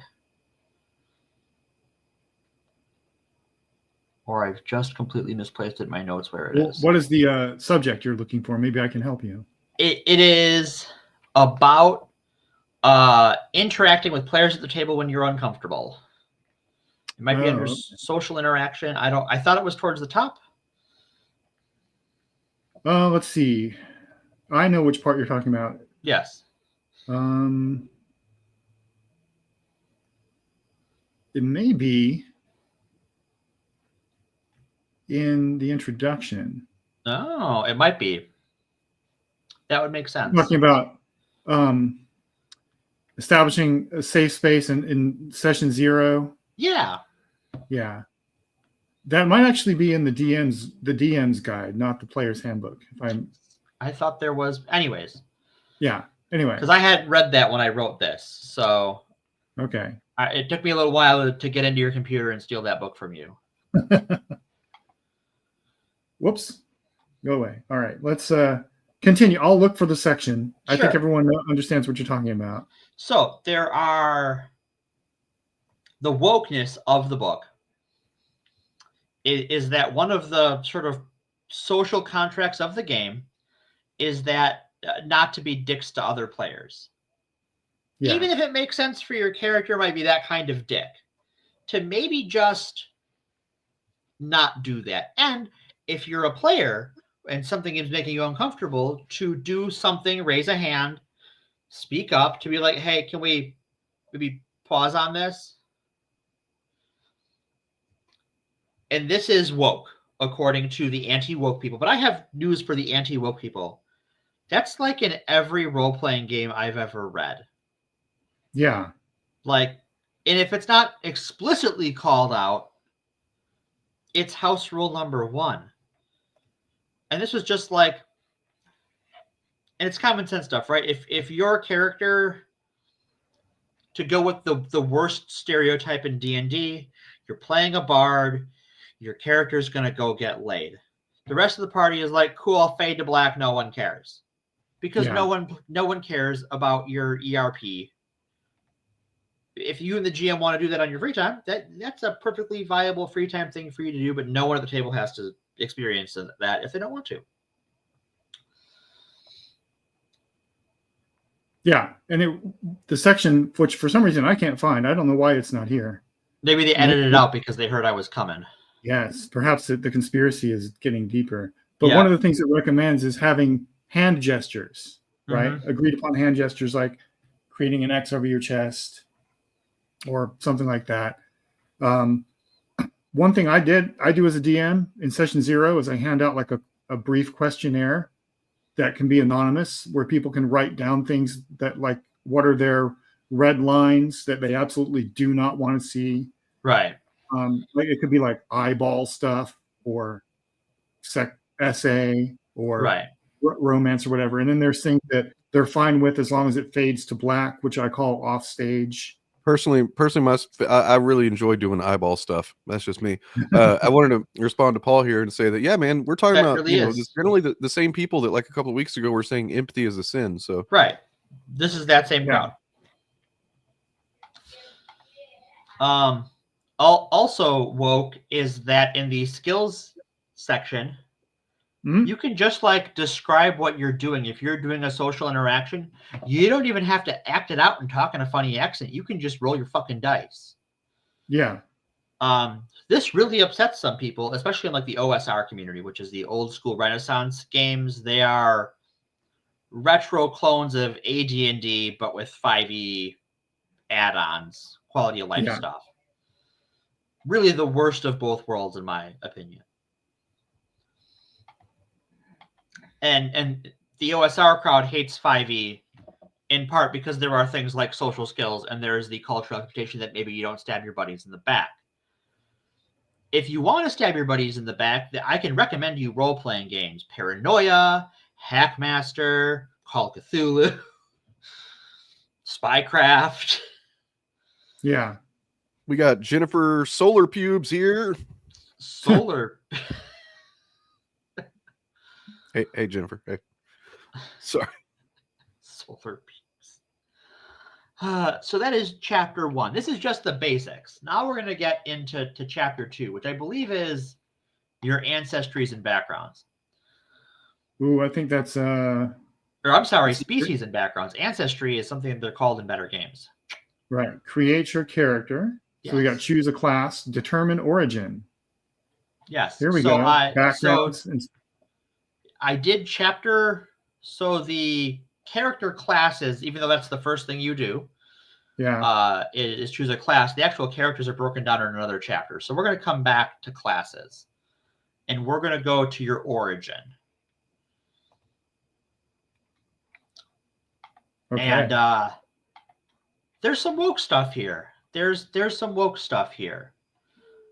But there's also a lot of anti-woke stuff here. So if you're anti-woke and you're like, Morgan, professor of Wokology, what do you mean there's some anti-woke stuff? Well, where do we go? So, classes are about choose combat. a class. So if you're looking to choose a class, right? It's got a chart in there. Mm-hmm. The class overview chart. If you want to pop that up, it says what they like. It's almost all violence. Like, that's the defining feature of your character in D&D, according to this handy chart, is that if you're a paladin, you like defense. Why does a paladin like defense? I don't fucking know. Sorry, I had to step away. Barbarians like battle, and monks like unarmed combat. Because when I think of monk, I think of just punching people in the face like I'm in a bar brawl. As if unarmed combat is not also battle. Is not also battle. And as though fighters like weapons, but just weapons? Like, does a fighter not like martial discipline? That's battle. Yeah. Yeah. Now, so, we got bards who like performing, which doesn't have to be violent. No, that's like clerics like gods. And this is woke though. So cleric is woke because clerics like gods. That's pluralism. That's pluralism. Oh, they don't like just the one singular god. So now we found our first wokeness has made its way into D&D with the cleric. They're corrupting religion. Oh, well, what about the druid here? That's they like extra nature. woke. Oh, druid is extra woke because they like nature and fucking can't be environmentalist. That's Antifa or something. Yeah. Uh-oh. Look at the warlock likes occult lore. Well, that really depends on what flavor of Nazi you are as to your opinion on occult lore. So check your local, Nazi leader office for more details on. Well, as the resident not D&D player, I'd like to ask a couple questions on behalf of the audience here. So, like, sure. Do these new rules make it impossible to simply play the game how you want to? No, you can always play the game how you want to. Okay, so this doesn't actually enforce anything on No, you do whatever the fuck you want. Unless you're playing in some sort of like game. If you want to run your game your way, you can fucking do that. Yep. Crazy. In fact, every GM in the history of ever has done that. If you are a GM, you have run your game your way. No one else runs your game the way you do. And I also want to point out that, if there is a chud saying this, I don't know if it's true or not. However, even if it is true, so. Yeah, so I have actually asked people, because I've seen that, and I'll just maybe listen to TMI. I am uncomfortable with BDSM stuff. I just am. That's the way I am. I don't care that people do it. It's just not my thing, and it makes me awkward. You don't want to be part of it. That's fine. I don't want to be part of Let it. me clear this up.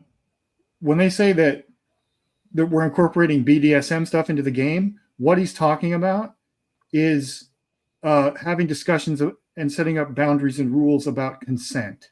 Right. The main thing with BDSM, the thing that's actually very good and anybody should take from BDSM, the BDSM community, is the concept of consent. Explicit, enthusiastic consent.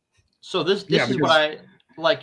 I say that because I am someone who, if I weren't a skeptical person, would be vulnerable to that. They're smuggling BDSM into D&D, especially because, like, I know people who get very into character and very raunchy and stuff, and it does make me uncomfortable. So I'm emotionally vulnerable to this argument. And I go, what does that mean? And they can't really get into the details. Yeah. It's a moral panic. That's what they're doing. They're trying to make you think that D&D is teaching kids about kink. Right. And that's not what it's doing. It's incorporating broadly applicable practices from the BDSM community that every other community could benefit from if they use those guidelines. Like if you are in just the normal vanilla dating community, right, and you incorporate discussions about consent and boundaries the way that the BDSM community does, guess what? You will never accidentally SA someone. Right. It's true. So essentially what we're talking about here is this more of the same, just like moral panic over, we should do a moral panic, episode, or rather a FAP of BDSM, if you would feel comfortable with it. Yeah. If not, then. But I mean, essentially what it boils down to is this.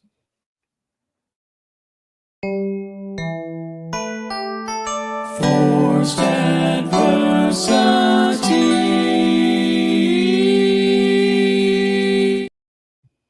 It's a good jingle. All right. Yeah. Yeah. So they're not, D&D is not teaching kids about kink. No. It is teaching players how to establish a non-toxic, constructive relationship with each other before they enter into it, so that everyone understands the expectations and doesn't go or does go out of their way not to hurt anyone else emotionally or, God forbid, physically, who is involved in the game. When I started, there was an acronym for this in role-playing games. It was DBAD, don't be a dick. Yeah. It's just that, but with more detail Paperwork. and more granularity. Yeah. Right. Thank you for answering this. Thank you for the question. That was a really good question. So they have the anti-woke, like everything is about fighting. You are supposed to fight things. But now they've snuck in some woke things in here. Okay. Yeah. But now if we go to your backgrounds. Okay.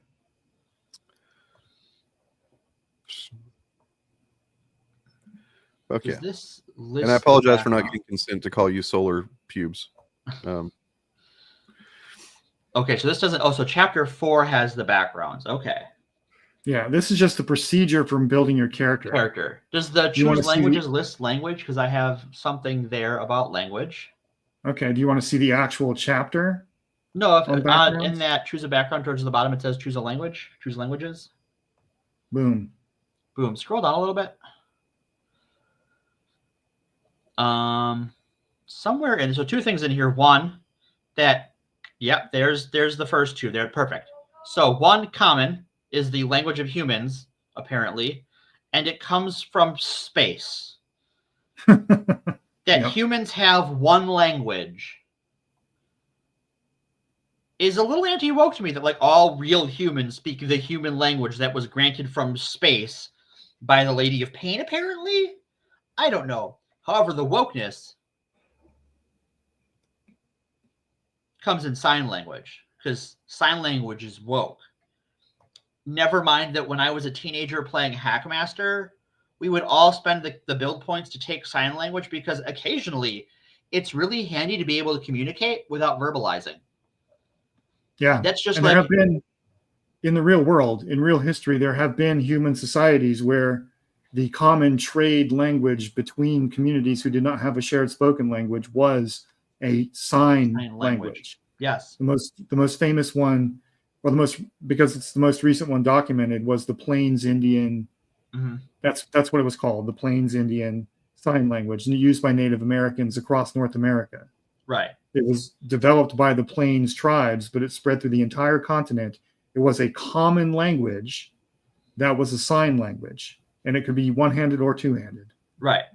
But this is one of those complaints that, like, why is there sign language? Well, because sign languages existed forever, and they have broad applications. And also, if you're a fucking nerd who's like, boy, it would be really cool to be able to talk without talking. Yep. Like, it is the anti-wokeness complaints about this are really just anti-creativity, because sign languages are cool. Like, in addition to the benefits they have for people who can't hear or can't speak, they're a marvel of human ingenuity that we can use our bodies to communicate that way. And we should celebrate that, not be afraid of it. Fucking L. Ron Hubbard wishes he could write some lore like this, dude. If L. Ron Hubbard was born in the 1990s and not the 1890s, motherfucker would never have started Scientology because he'd be too busy playing D&D. Yeah, probably. I mean, he literally, because he palled around with fucking he was part of the Satanic Temple and stuff like that. He had like a real wizard fucking club. Yeah. He was part of a wizard club, literally the fucking nerdiest people alive back in the day. But I wanted to say that, like, if they have a problem with sign language, because I guess maybe the argument that they might make is that it's real world sign language, so it breaks immersion or something. So you're just saying you should just create a whole new sign language, but then they probably have a problem with that too, right? Yeah. But the thing is, at the table as a player, you don't have to perform the hand gestures. You can just say, I sign X, or you can just roll dice if you want to. Did not realize. I mean, yeah, and it's like, even if you say, if anyone is trying to use sign language and actually perform the signs, and someone has a problem with that, it's like, dude, you are speaking English right now. Shut the fuck up. Shut the fuck up. You don't speak Elven. Yeah, shut up, nerd. Yeah. So above that, we have choose a species. So D&D, famously, they were races forever, and lots of fantasy games have called them races. You now choose a species. And the anti-woke crowd complains about this a lot. Unfortunately for them, changing to species, not woke, not even novel. We all understand intrinsically that gnomes and goblins do not belong to the same human species that we belong to, or that fantasy humans do. They're a different species. And games have been calling them species for decades. So I award them no points and may Kellenvor have mercy on their souls.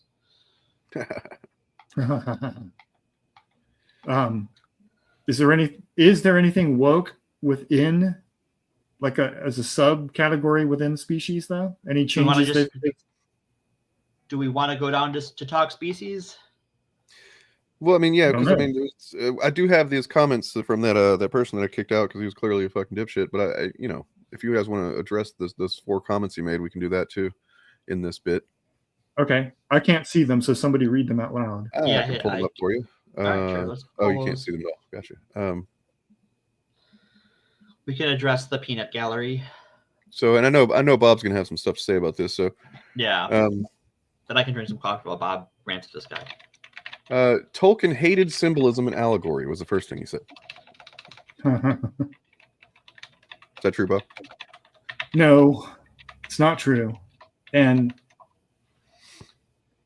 yeah, it is not true. The quote about that gets abused, that Tolkien said that he dislikes allegory, is widely abused. He wasn't saying there is no allegory in my writing. He was just saying he thinks it's an overused trope.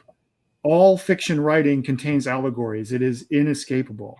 You cannot write fiction without having allegories because they come from the human mind. And you part of being human is you think symbolically. So there isn't a writer alive who has ever written a piece of fiction that does not contain allegories. And secondly, if you look up Tolkien's notes and letters, you will very quickly find that what he was doing with the orcs was symbolizing the hordes of people who he was drawing on his experiences from World War I, where the Germans, while not yet Nazis, were pretty cruel. Right. There were a culture that was based on some cruelty and violence. Yeah. Yeah. Yeah. So he was drawing from the way that the central powers behaved in his mind as a troop, and the Entente powers, who were, quote, the good guys, Britain, the US, France, the way they depicted and dehumanized the other side, the Germans, and so forth, was what inspired Tolkien's treatment of orcs. That's how he wrote them in The Hobbit and The Lord of the Rings. And then later on, after he published those works, he started having second thoughts about the way he had written orcs. Well, so that actually addresses the second comment that he made immediately after that, which was the orca, I think you meant orc, are not, capital letters, are not an allegory for fascism. Yes, they are. Yep. Full stop. Sorry. Then he went on to say, let me say this, even if Tolkien thinks that they were not, they still were, because he was writing The Lord of the Rings and publishing it while World War II was happening, and his own son was facing the Nazi menace. That inevitably influenced what Tolkien was writing. There's no way it couldn't have. Here's where this guy started to give himself away. So he said the orcs are just straight up supposed to be evil. Well, wait a second. Tolkien disagrees. And then the final one, which really gives him away. And you just blindly equate all fascistic ideas as evil. There we go. That's what got him the fucking GI robot. Yeah, he got the PI robot drop and the banhammer. So you're right. I do associate all fascist ideas with evil because they are. I don't believe in like spiritually evil entities or anything like that. I don't believe evil is like an alignment. I think that evil, we've talked about this before whenever we talked about like libs of TikTok. Evil is an effect to me. Like, it's doing something that has a specific effect, and then knowing that it has that effect and harms and even takes pleasure in that harm, and then continues to do that. Because people can do shitty things that harm people, and then ideally, and most people I like to think will learn from, oh fuck, I don't feel good about the fact that I hurt that person, right? And you can fucking learn and become better than that. But fascism, evil, to me, fascism creates an evil effect by continuing and like intentionally, like that's the whole purpose of it, is to harm. So right, and Tolkien agrees. Tolkien explicitly stated that evil is a choice. Nothing was evil in the beginning, and the whole moral philosophy of the Lord of the Rings is rooted in Catholic theology, which holds that evil is not a metaphysical property. It is the absence of goodness. Yeah. It is the choice to not do the right thing. Boom, choice. So, yeah, D&D, when Gary Gygax came along and imposed the idea of inherent alignments on races of people, that's from Gary Gygax. That is not from Tolkien. Look, Jennifer, I mean, yes, but it only exists in Marvel Comics in Latveria. That's it. The only place. Literally can't exist in reality. Only in the 616 and only under Dr. Doom's rule is there. And even then. I'll go to the mat on that shit. I don't. Kidding. And also his version of authoritarian. Well, anyways, we can talk about Dr. Doom some other time. So, yeah, we can talk about species. You can dig in on that if you want to go to the Bob, species. do you want to maybe talk about mutant dinosaur frogs? Rebel Scum asks. I have a video on mutant dinosaur frog hybrids coming out. Yeah, with possible insect DNA. Ways if you want to hear about that, because it's going to be good. He's already so got. Morgan, do you want to examine specific species, or do you want to just do the concept of species? Let's just go to the chapter, and I just have some notes, and then we'll finish up with the classes. It's kind of going out of order. That's okay. All right. So character origins covers background and species. Here we go. Character species. And now in prior versions of D&D, if you want to scroll through and just show some examples. There's backgrounds. There's a lot of really cool art. There's a lot of cool there art, is. yeah. So we have all these species, and the art is very pretty. So we want to just keep scrolling. I want to get to the crunch. Okay, so in prior versions of these traits blocks, one of the first things, usually somewhere beneath creature type, but before your fun stuff, would be ability score adjustments. It'd be +2 this, +1 that, -X this, yada, yada, yada. That's all gone now. So it's woke because there's no more biological essentialism in D&D. Sort of. Like we could talk about like how much that really mattered. Especially once we get to the era where we move away from rolling for stats and moving into point buy or a default array. So back when Bob and I were young, to get your attributes, you would have to roll dice and gods go with you, because your dice sure as hell weren't. Yeah. So to that, let me add some clarity, a little bit of clarification for the benefit of people who might not understand Dungeons and Dragons here. Yes. When Morgan says attributes, what that means is that every character in D&D has certain what are called ability scores like strength, intelligence, wisdom, charisma, etc., that are given a numerical score in the game. And in previous editions of the game, those traits were influenced by your race.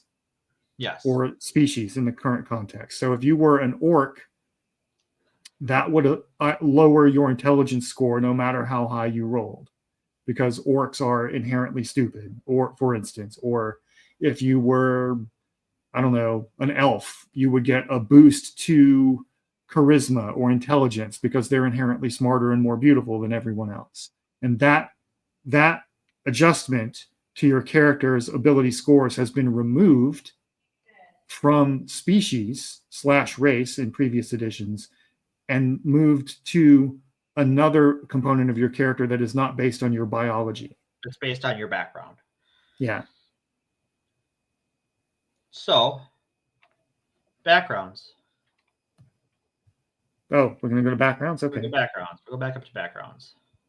Here we go. But I wanted to touch on there's no more biological essentialism, because that's super woke. All the backgrounds are socialist. All these backgrounds are socialist. You know why? Why? You all get the same amount of money. Oh, damn. It doesn't matter if you're a noble or a guard or, a peasant. You have the same rough amount of money across the board. So let's check that. Let's double check that. Let's fact check Professor Morgan here. All right. The acolyte can choose A or B. A, you get all this equipment, or B, 50 gold pieces. The next background, artisan, equipment, you can choose A or B. You can get all these tools, or look at that. 50 gold. 50 gold. Right there. Yeah, the big 5-0. The charlatan. Oh, look at that. 50 gold. Uh-oh, you're right. Socialism. Yep. Surely the merchant or the noble will get more money. Oh no. Oh no, 50 gold. And for any fucking morons that somehow think that equity means, giving everyone equal start or equal outcome, this is literally shows that's not true, because you're getting equal starting point. But what the outcome is totally how you play the game. Uh-huh. Yep. So super socialism here in D&D land. You all get, your background gives you the same amount of money. Also, I want to talk about guards. Come up with the guards. Show me the guard. Guards are cops. AGAB. All guards are bastards. I would like to, if you take the choice A, where you get a spear and a crossbow and some bolts and a gaming set. If I am an anti-woke person, that guard doesn't have time to be playing games on the job. They're not proficient in games.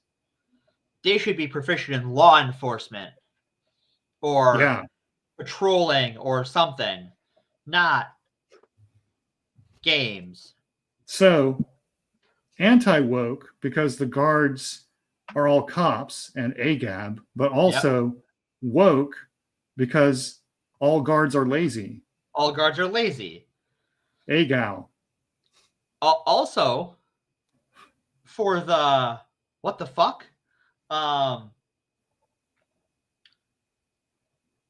This is just like, what does that have to do with being a guard? Like, from both an anti-woke and a woke standpoint, what the fuck is going on here? Well, it's playing into the trope, right? Right. Guards are, I mean, it says in the description, you remember your feet ache when you remember countless hours spent at your post at the tower. You're just bored. Right. Right? So you develop card games and dice games and stuff. But funnily enough, go down to Soldier.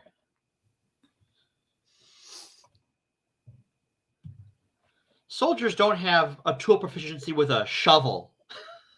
They have also gaming equipment. And if you know, from both an anti-woke and a woke standpoint, this is weird. Because if I am an anti-woke, like D&D must be historical, and I've read Caesar's war journals, like, no, soldiers marched up the hill, and they broke out their tools and began to build the fortifications and set up palisades and yada, yada, yada, yada. They don't have times to game. They are disciplined legionaries. And if I'm a anti-woke person, I'm like, again, like, they have a tool proficiency? Like, these are conscripts. They don't have anything. And everyone notice here that the ability scores are listed under your background now, as we mentioned before, not your species. So it's your ability score adjustments are a function of your training and life experience, not your birth. That's what's woke, I guess. I guess that's woke now. That's woke that your ability scores are based on what you've done with your life. Yeah, it turns out. Yeah. The criminal background is definitely anti-woke, because apparently in D&D all criminals are dark, live in the dark, they live in alleys, they cut purses. There's no white collar crime in D&D. So that's very anti-woke. I see. Also, nobles don't even have a hierarchy. Like, what kind of bullshit is that? Like, nobles are just all nobles? Like, there's just like one tier of noble. Right. Like, there's no baron versus viscount versus prince. Right. Yeah. No Margraves here. Yeah, that's Wow, that's this is even. I appreciate your insights and your scintillating analysis here, because I'm finding this is even woker than I thought it was. I've read this too. Like, it didn't even occur to me to notice that everyone gets the same amount of money. That's why Morgan's a woke spotter. That's why I'm a wokologist. Yes. So any other woke notes we have here? Let's see. If you want to, we can go to species now. I have a few notes. So in the game is anti-woke category, all the species have like a thing going on that, like, you want to pop up gnomes for me, for example. Let's pop up that gnome page. Apparently this is all gnomes. Huh. Like all gnomes are inventors, right? They're all building stuff and doing tinkering and yada yada yada. And go down to tieflings for me while we're at it. And they're all shady people at a fucking party playing, they're I don't know. That looks like they're the cool kids having a good time. Right. But like they're all these well-dressed aristocrats with a fancy bottle of wine and the fancy cups. They got a butler. They got a butler who's also a tiefling. So like there is this like weird like members of the same species all do the same thing going on here. Yeah. For several of these. I mean, So, maybe it's just we're just looking at one setting. So I mean, in one setting, if the people in that setting will be doing the same thing, and often in many cases. Sure, but if that's the go up to the Azamar, because the Azamar is a little different. Because you see, they're all doing different things. This they're back there doing something different. The ones got because the setting seems to be they're actually working on their society, whereas the others are like there's a just project working on that robot, or they're playing their card games and drinking. I don't know. I'm just saying. I just see different settings. So you can play Tiefling's Advocate. I see how it is. Oh, but we got to check out the art for the orcs, guys. We have to check out the orcs. Yeah, I love this one got them all of their panties in a bundle. Before I make the reveal, this is the art that broke the chud brains on the internet. Yes. Boom. Mexican orcs. Mexican orcs. That's what they said. They said these orcs are Mexican. I guess because of this guy's hat right here. I don't know. He has a hat. Is it because there's a desert? It kind of looks like deserty. Is like there's some cactus, I guess. And Mexico's the only place in the world that has deserts. Like there definitely is some southwestern United States, northern Mexico vibes to some of the dress and the terrain. There's three or I mean, I would write off the terrain because I was being completely sarcastic. I mean, I don't think terrain alone does it, but there are 2 or 3 or 4 clothing elements that kind of suggest that maybe. But sure. Yeah. Overall, I don't see. I mean, you would think the Chuds would like that anyway because they want to kill orcs anyway. Mexican caravans that the orcs are invading, right? Like that, you would think they would want them to be identified as the Mexicans or whatever, right? They're just afraid the orcs are going to take their jobs as adventurers now that they're in the 30s book. They're afraid of how fucking jacked the orcs are. Just look at those fucking guys. Right. To Morgan's point, unironically, I think that's because this is the first time orc has been a playable character option officially in the official rules. Before this, it was half orc, which is half orc, half human. Right. So all these orc characters are now coming in and taking over the adventuring spots of the people who had some pure human blood in them. I mean, half orcs, when I think about it, it really is kind of like the fact that you could only play as a half orc before. There is some weird shit there, some implications with that. Like, to say oh, it's, kind of the same way that look, we all know Obama only got to be president because he was half black, right? Like if he was full on just a, dark black dude, I doubt that, the Chuds that now vote for Trump that voted for him back then for Obama, they wouldn't have voted for him. It would have made him uncomfortable. Anyway, I'm just saying. For those who don't know, related to half orcs, so there were half elves and half orcs before. And half elves were usually conceived consensually, and half orcs were usually not.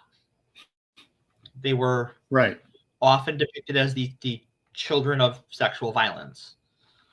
Oof. Yeah, that's also, I didn't think about that. I didn't think that I just assumed it was all consensual. But of course, if it's orcs, I imagine much of it was not consensual. At least the way they had been depicted previously as basically being evil. Right. Now, by the late 20th century, you even had them begin to move away from that with you had half orc populations where, yes, at some point they were conceived somehow, but it was generations of half orcs living with and among other half orcs. Or you had, in some settings, integrated societies where, yes, there were just orcs around. This stands out to me too, because from the little bit I do remember, I used to read those Drizzt books. Yeah. Read a couple of those. That they're like dark dwelling creatures, right? Yeah. Yeah. So what's up here? They're not. Yeah, that's another thing that the game, this version of the game, has removed the restrictions on operating in darkness versus light for some character species, like the Drow elves. No longer, like the Drow and orcs were received penalties to some of their ability checks when operating in daylight, and that restriction has been removed now. Wow. So any character can go into any light or dark setting and they'll have the same Can I just say, as someone who has, from the time I was young to the present day, not understood why dwarves also exist in that environment and never had those issues? Mm-hmm. Huh. Yeah. Like dwarves, The drow are black. I thought it was like Well, yeah, orcs obvious, yeah. prefer the dark, whereas like orcs were like relegated to it. Do you know the drow are like actually inspired, possibly subconsciously, by Mormon mythology? Oh my god, no. What?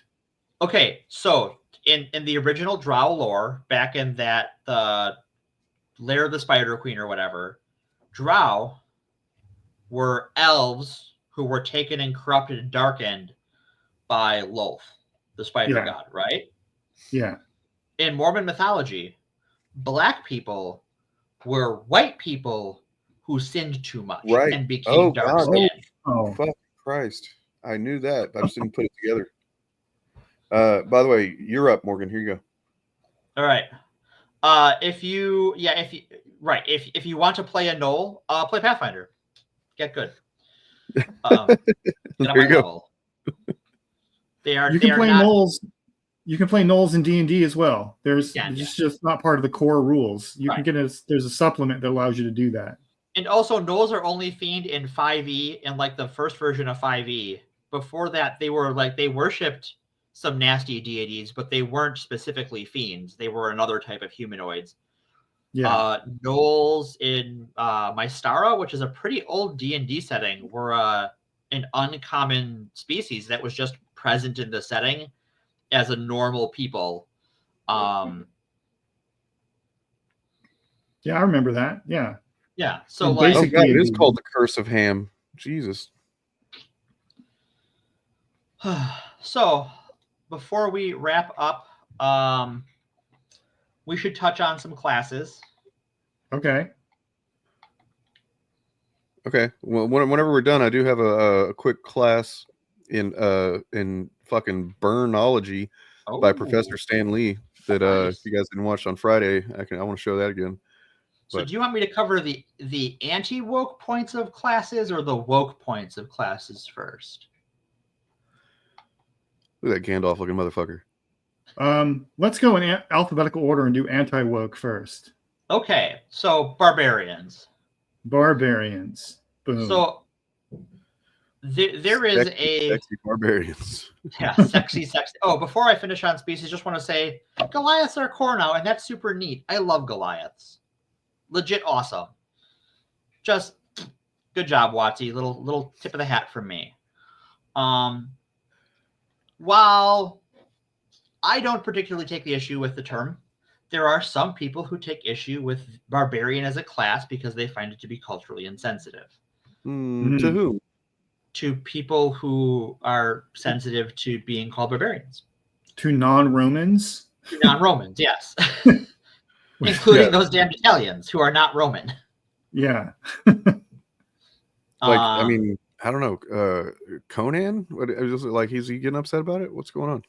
Well, the word barbarian comes from what the Roman Empire referred to people who were not Rome, had not yet been conquered by Rome. Right. Visigoth. Yeah, Visigoths are barbarians. A barbarian was an uncivilized person in the Roman perspective. Right. So there are people who you could ostensibly like stereotype as woke, who take issue with barbarian as a character class in role-playing games. I personally don't see the issue, but people see an issue, and so if I was someone who were a anti-woke YouTuber, I could nitpick that and go, "Oh, the Watsy is still with us because they still have barbarians." Also, monks are Asian-themed martial artists, and this is not a unique problem to D&D at this point. This would be like making all paladins have outrageous French accents. I got to say, this class, as long as I play D&D, this is the class I dislike the most. Yeah. Because I'm of the opinion, and maybe this is a hot take, but I don't think the monk adds anything to the game that the other classes don't already do. 2 votes. And so, like, basically, a cleric and a druid kind of already covers a lot of that, or what? So monk, in terms of like what we think of in Western storytelling, if you want to describe that as a whole thing, is typically what you would describe as a cleric who lives in a monastery and is a scribe.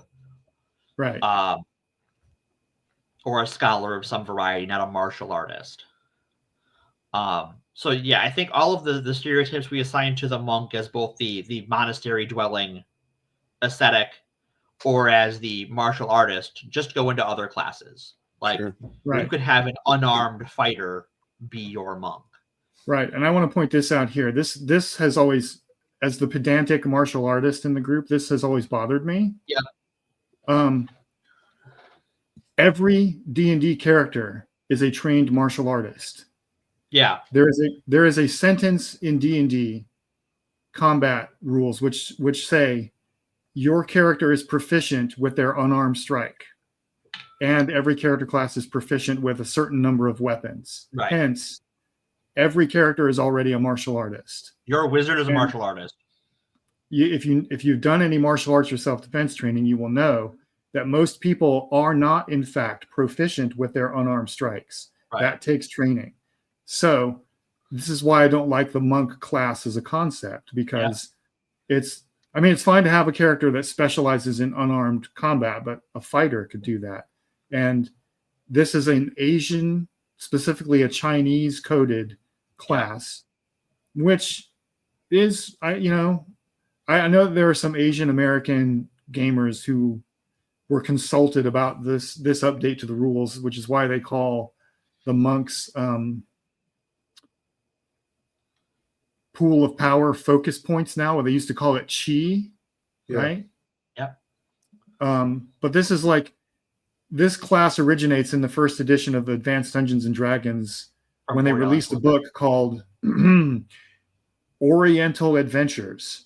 And and it created a whole bunch of classes that were coded as Japanese, like the samurai and the ninja and stuff, which we just call fighter, right?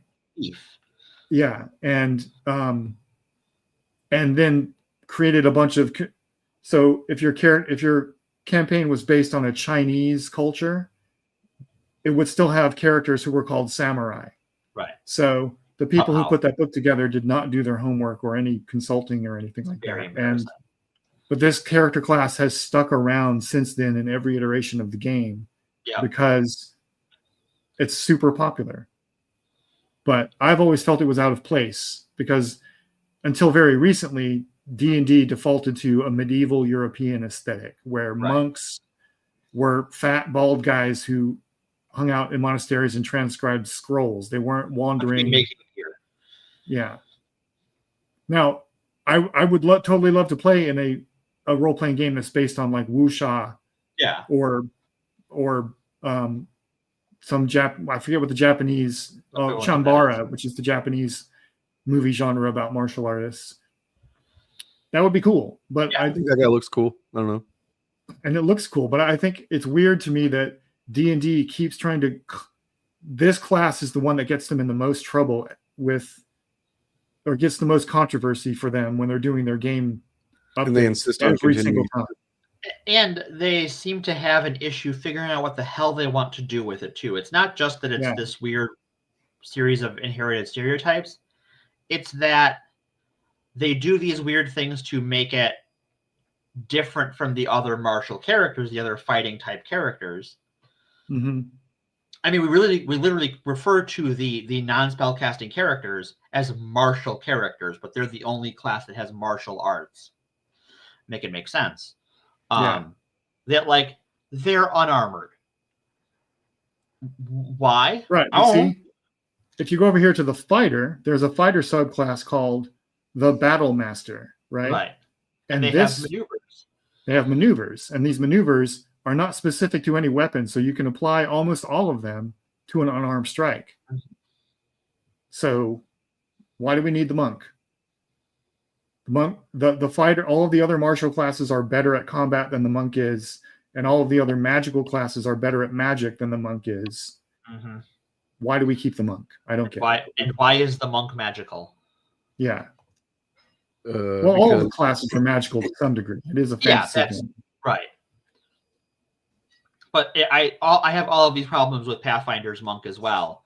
The only difference is the monk isn't necessarily magical because taking the key spells is not mandatory. You can play a monk who is just a brawler. Yeah. Now, I will point out this art slaps, though. That art is fucking fantastic. Yeah. Is fucking bitching. This is only half of the classes, though. Were there any other classes you wanted to talk about? Oh, yes. Sorcerer. Sorcerer. Okay. So if I'm anti-woke, if I'm an anti-woke person and I want to feel special, Sorcerer is great because all I had to do was be born with magic blood. Mm. You have magic blood that makes you magic and special. Why are you magic and special? Because you have magic blood. Yes, sorcerers wield innate magic that is stamped into their being. Also, one thing, can you scroll up to their chart or down to their chart? I forget where the chart is. Say that again. Scroll what? Could you not? Their class feature chart.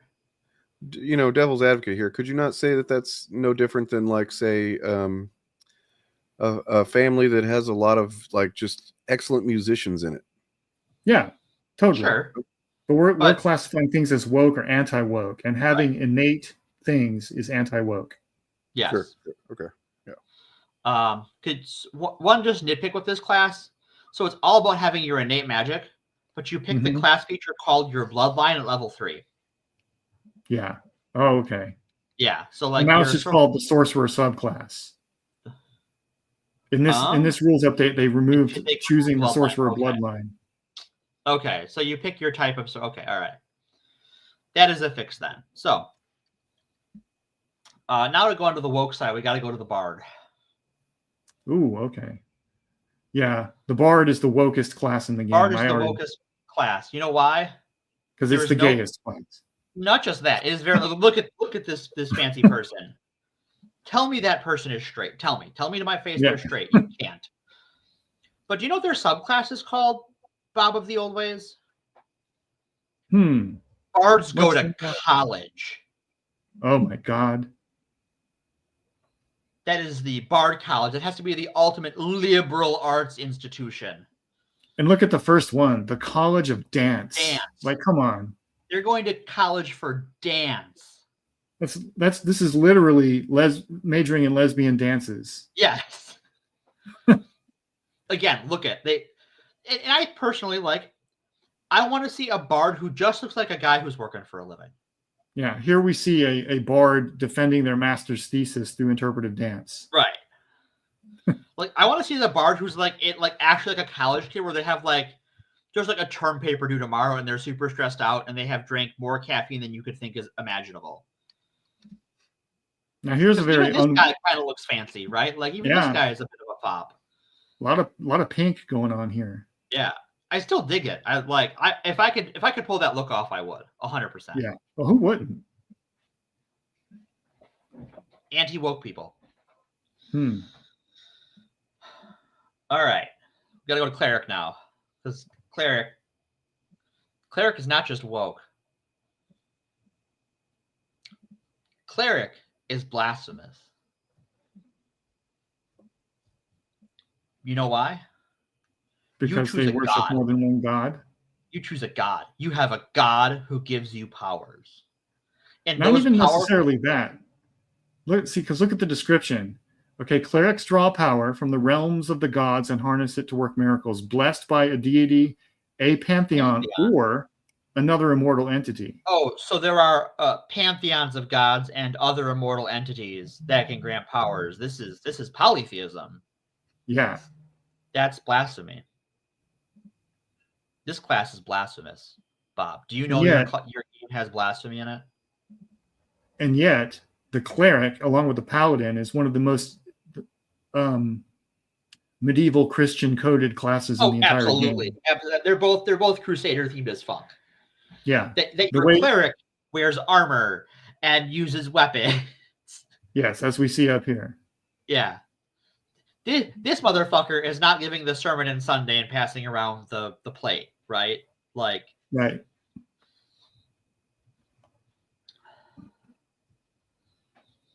And the way D&D presents polytheism is really weird too, because it's basically just Christianity, with medieval Christianity with the serial numbers filed off. It's Catholicism if you called the saints gods.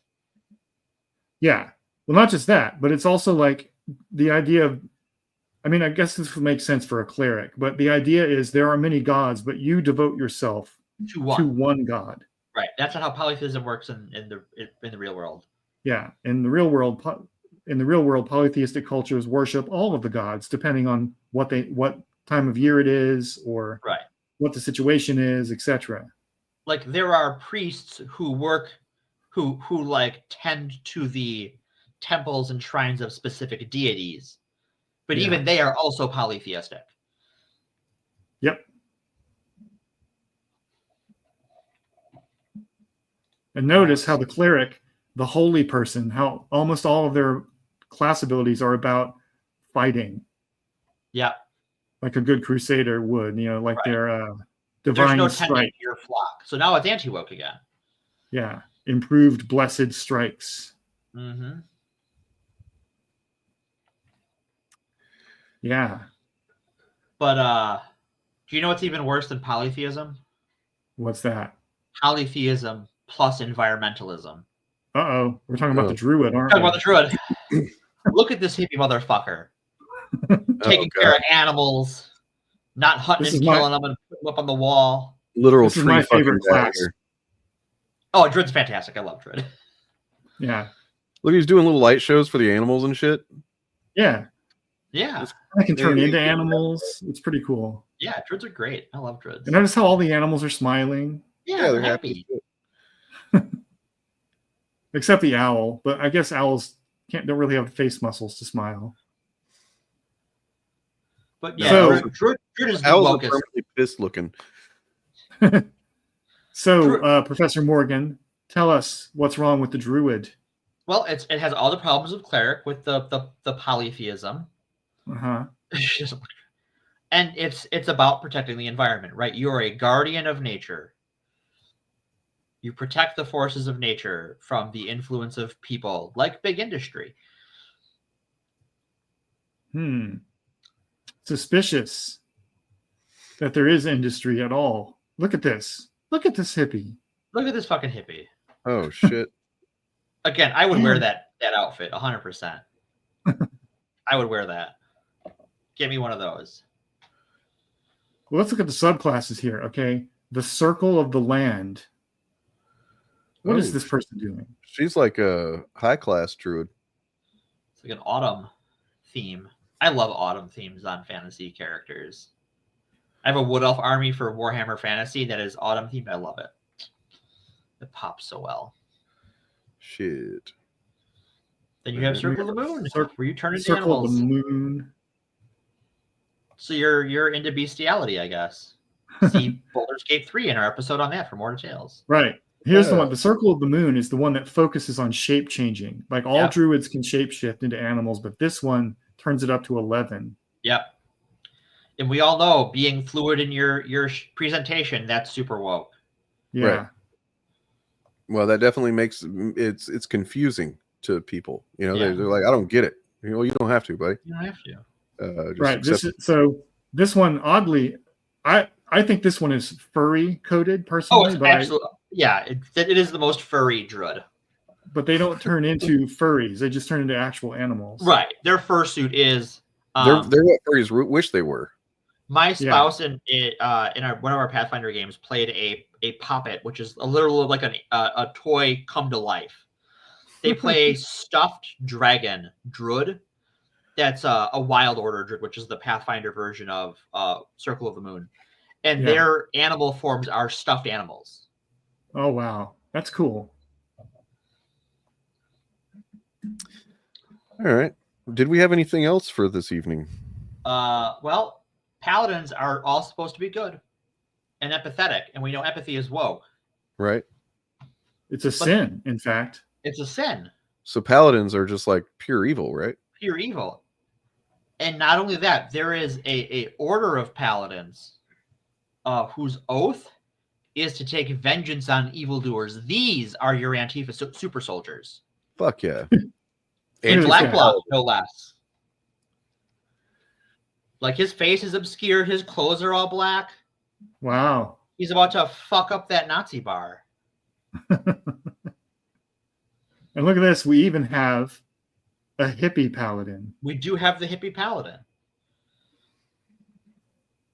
And they don't even make you be French to be a paladin. Outrageous.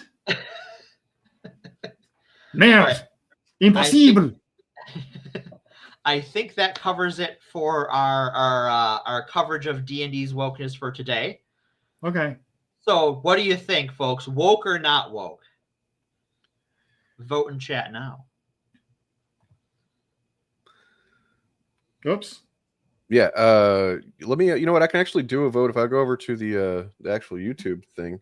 I can. Oh yeah, paladins like in olden D&D were so Crusader themed. You could only be human, and only human. You couldn't be a half elf or half orc paladin. You had to be a human paladin. Yeah, and it was like that for all of the non-human races. Like in the original D&D, humans could be any character class, and they could have unlimited levels in any character class, but they could only be one class at a time. Yeah. And all of the non-human characters had level limits, so they could never be as powerful as humans, and they had only specific classes they were allowed to use. Right. So, and in the original D&D, there was no distinction between race and class. In the original D&D, elf was a class. Yeah. And dwarf was a class. Yeah. See, what's funny is like when I started to study like game design, one of the reasons I thought that like that the non-humans had the ability point bonuses is because they start stronger, because humans don't get any. Humans got fucking nothing. But then they had these caps. Where humans start with no bonuses, but they have no cap. So they have a weaker starting point, but a higher potential. But then, of course, games didn't go that high level that often because that's years of commitment. Well, in the new rules update, they've kind of maximized human abilities again, because humans have an ability in this version of D&D that they didn't have in the 2014 version, which is called heroic inspiration. So that a human, now heroic inspiration is a game mechanic that all character types can get access to in the game, but they have to do certain things to get it, whereas a human just gets heroic inspiration after every long rest. So humans have the ability every single day or every 8 hours in game time to re-roll one of their dice if they don't like the result. Don't halflings have that too? Or something like it? Or am I thinking of halflings? Halflings have luck. Yeah, they have a re-roll, but it's a re-roll mechanic, isn't it? Yeah, but it works slightly differently because heroic inspiration can be applied to any die in the game, whereas luck is only the D20. Oh, so you could heroic inspiration a damage die. So by the way, be sure to get your vote in right now. Yeah, get your vote in. Vote now. Is D&D woke now? Yes, no, always has been. Right now, always has been is winning by quite a stretch, 73% of the vote. Yeah. By the way, we're way over time on this segment. Wow, Bob and I got talking on D&D. Yeah, that was going to happen. I wanted to let you have that. I was running the screen share, so I wasn't keeping track of the time. I had my list of notes. We're going to end the poll. Always has been. There we go. It's confirmed, official. D&D has always been woke. And that means if you've played D&D anytime in the last half a century, you were woke the whole time. Sorry. Yep. Sorry. Also, for anybody that missed Friday's stream, you might not have seen this, but I missed it. We got just want to show you a lesson in burnology from our late great Professor Stanley. And our thinking on how we're coming across and why we're doing overkill the way it is. You can think and draw at the same time? Yeah, and especially if it's going to be overkill, his equipment's got to be overkill as well. Oh, heck yeah. Always Okay, remember, he's tough, but he's not violent. Okay, along those lines, he's got the biggest shoulder pads ever existed. It's like I figured he would. Okay, I'm gonna give him some big knee pads here, because a guy like him that's got some armor and got some guns and stuff like that is gonna. Boy, he looks grim, doesn't he? Kids, the kids like the dark, moody stuff. I mean, they seem to. I mean, but I have a question I've been wanting to ask you guys. How long does it take these people to get dressed, these kind of characters? Who says that they you draw? undress? I mean, there's something they have to get out quickly to save the world, but it takes them an hour and a half to get into all of this stuff if they work fast. That's right. Getting into the costume is like going to the bathroom in comic book. You never show it, but you assume that Superman and Batman and Spider-Man actually do go and urinate every now and then, You're right, but you never do show it, do you? No. But you do show, very often you show people getting dressed, especially women. I seem to recall that now. Yeah, no. Do you draw hands? Are you into hands? Oh, really? yeah, I'm the best. You do hands? But why don't we give them here, wires coming out here, coming down. Up. They love that the kids stuff. love wires. The wires that he'll trip over. Why don't we Oh, yeah. Hey, you draw good wires. Oh. Does he have a double identity? Is he really a meek accountant in real life? Who else could he be besides Overkill? Well, I mean, when he takes off all these clothes, is he a So for the record, this is Todd McFarlane and Rob Liefeld both drawing this, and Todd's taking it, and he's taking it in stride and stuff like that because he's not insecure. What's funny is that at the very end of this, I'm pretty sure it's Rob that's just like, I'm gonna step away for a second because I think he just fucking feels burned. Like this might be his inciting moment. The same way Trump allegedly decided he's going to run for president whenever Obama fucking burned him at the at the roast that time or whatever. This is his heel turn. I think this Notice might be how Rob is avoiding drawing the feet, by the way. Yeah. Well, yeah, of course. They are both competing to not draw the feet. You're like, I'm not doing it first. I'm gonna keep finding more wires to add and shit until. Do you see him taking rough fist? Okay. His thumb. He would have 3 different cannons that are facing for the large kapui.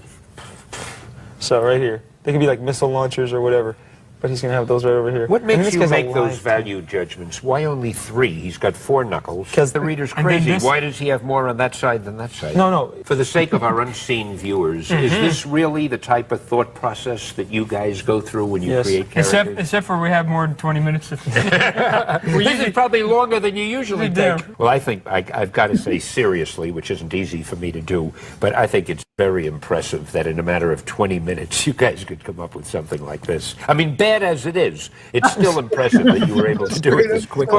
Yeah, that's a cool logo. That Rob, didn't you promise that you would draw and we would do the talking? And when you grow up a little more, we'll let you in there with the grown-ups. Well, when you were creating characters, Stan, what was the process back then? I mean, I love that Stan just completely dodges his question and fucking comes back with another burn. He's like, well, when you were because Rob and I right now, we do our own writing and our own drawing. We don't collaborate with anybody anymore. So that's the problem, and I've been meaning to talk to you guys about that.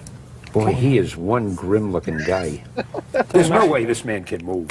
He's got to have a power to defy gravity, I would say, just looking at him. He's a tank. I mean, what do you think? Now, the funniest thing would be if you say that these are jets and he's the fastest man alive. That and the way you have him, we've got to justify all of this paraphernalia somehow. Okay. I don't know that you're really doing my character right. That's all right, I guess, for a bunch of beginners. I just want you to, we have a minute and a half or so. I want to tighten those feet. Okay. All right, guys? An ankle bone here, an ankle bone here. I think it takes you longer to sign your name than to draw a picture. You know? It is. I'm going to step out, okay? Incidentally, you guys have ruined us. We've decided to give up comics and we're going into showbiz.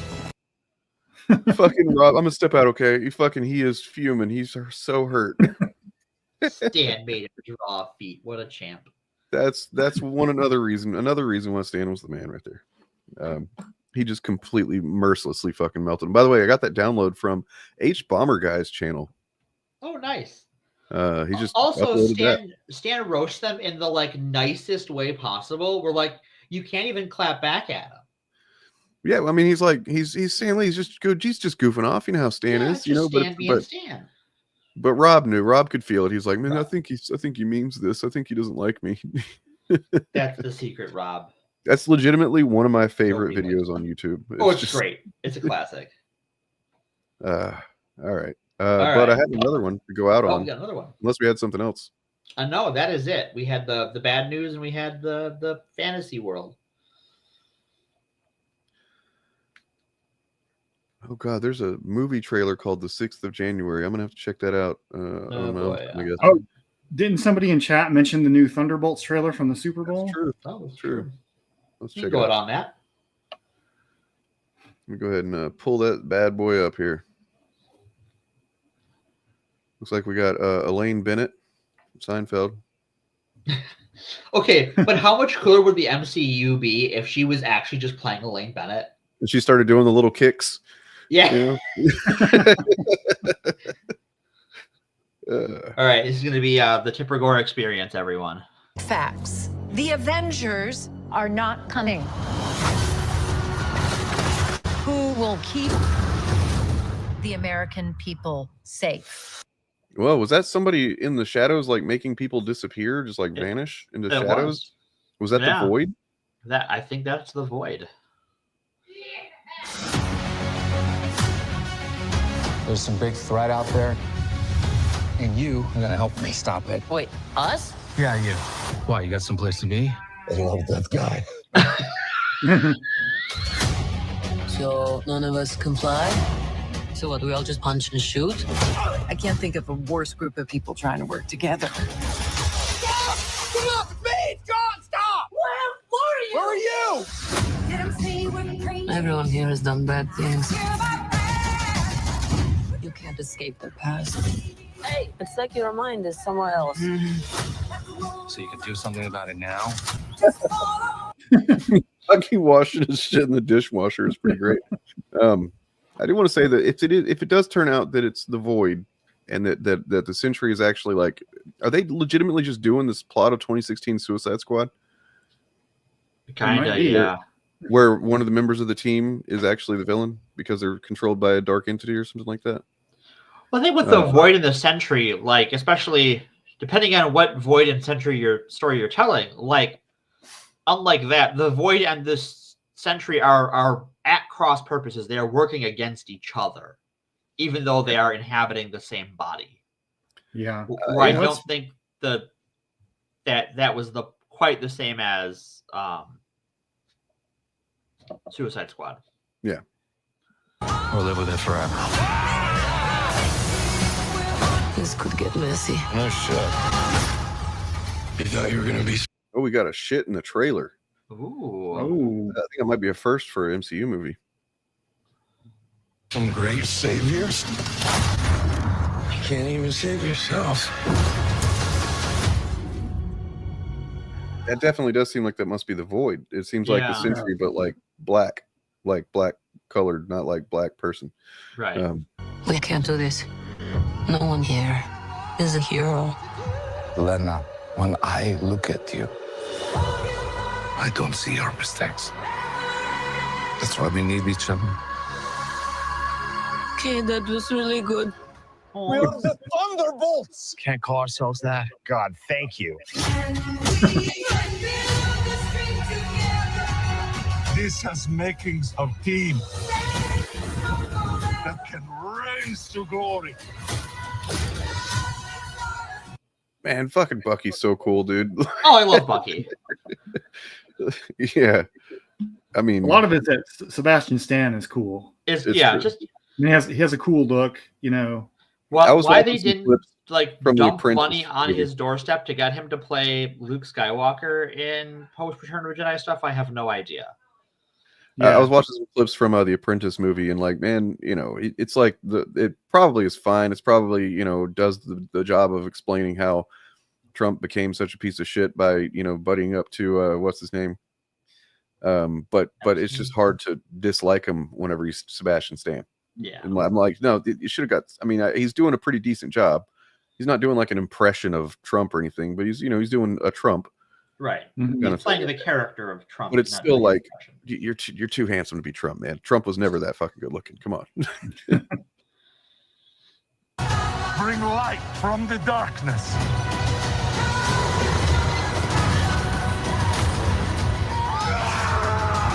This team can be the heroes on the Wheaties box. With a little giddy toy.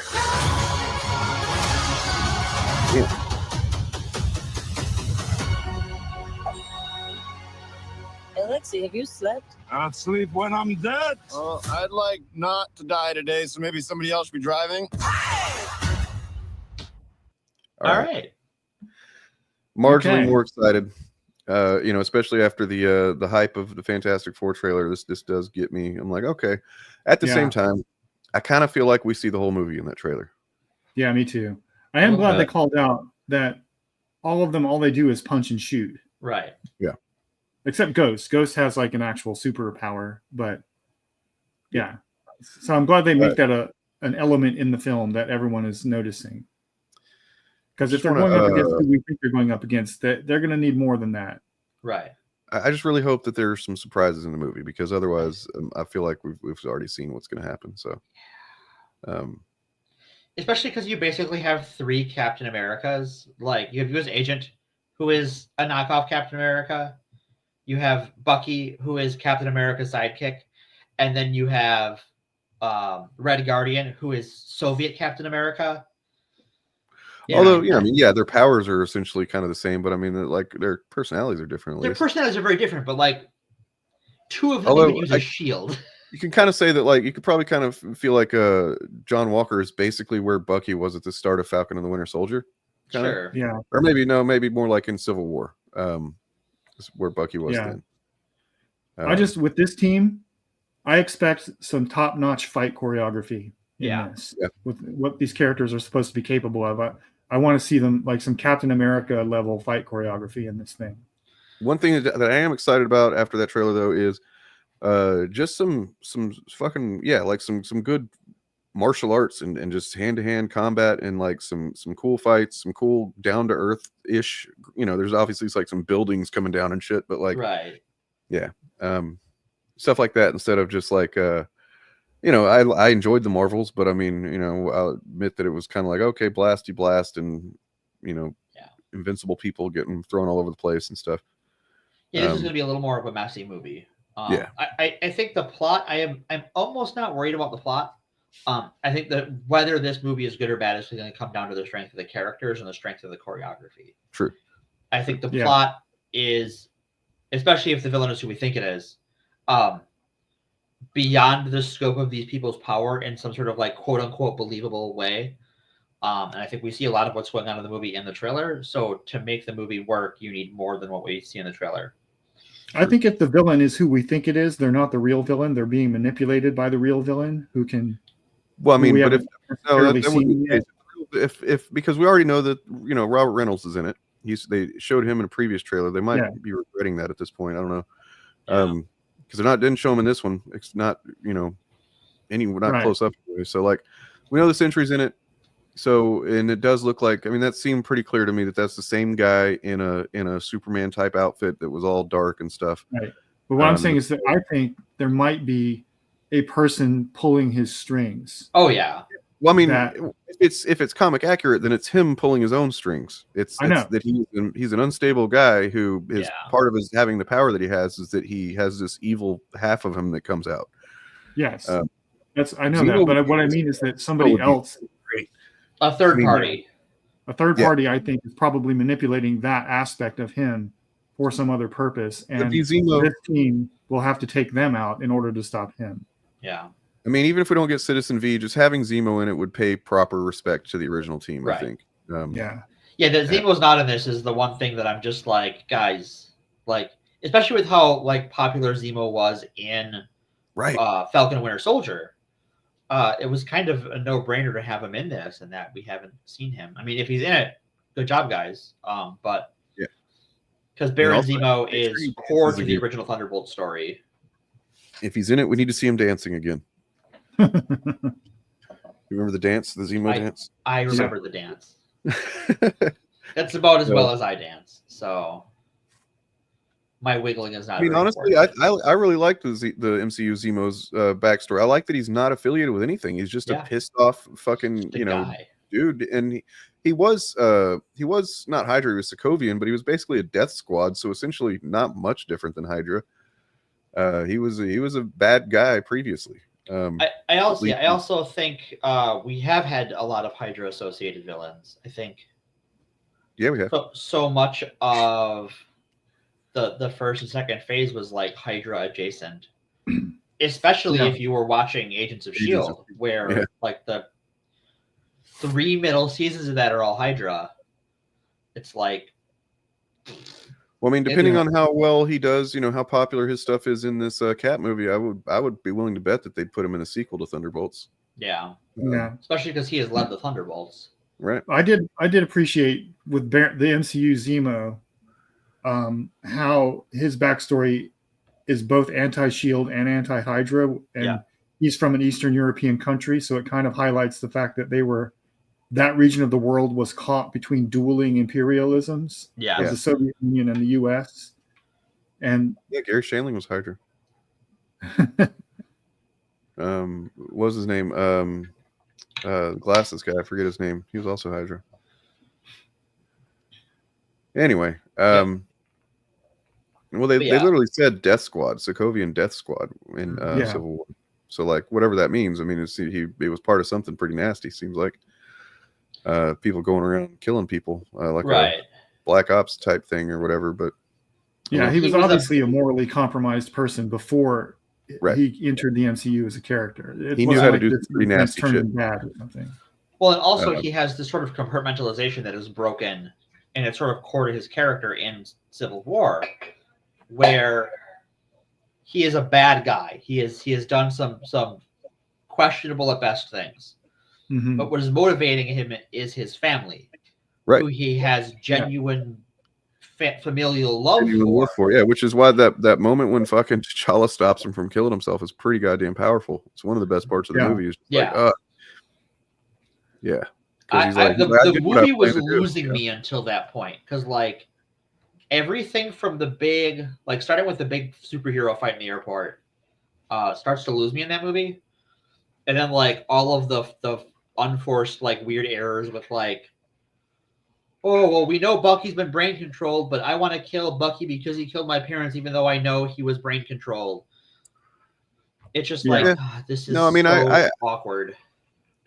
I feel like I thought that maybe the first time I watched it, and after watching the movie a couple times, I kind of felt like if you pay attention to how goddamn stressed Tony is in that movie, that he's already like under this impossible fucking distress. He's made this choice based on just that guilt that the woman lays on him at the beginning of the movie, and he's trying to fucking do something that really goes against his nature, and that then to have that dumped on him at in the midst of it when he's already kind of pissed off at Steve anyway, it makes sense to me. That's fair. That's why I mean, at the end of the movie, he's already kind of getting over it, right? Getting over it, yeah. Yeah, I kind of liked the contrast between T'Challa's arc, and because T'Challa and Tony and Zemo all have kind of the same motivation in that movie, right? Yeah. And T'Challa went through all the stages of grief and reached acceptance faster than Tony or Zemo ever did, and it was a really interesting way to introduce his character and show how he was kind of like on the Captain America level of morality. Level of characterization, the integrity of him and stuff. Yeah, he's like my dad's fucking running through the fields infinitely, man. It's all good.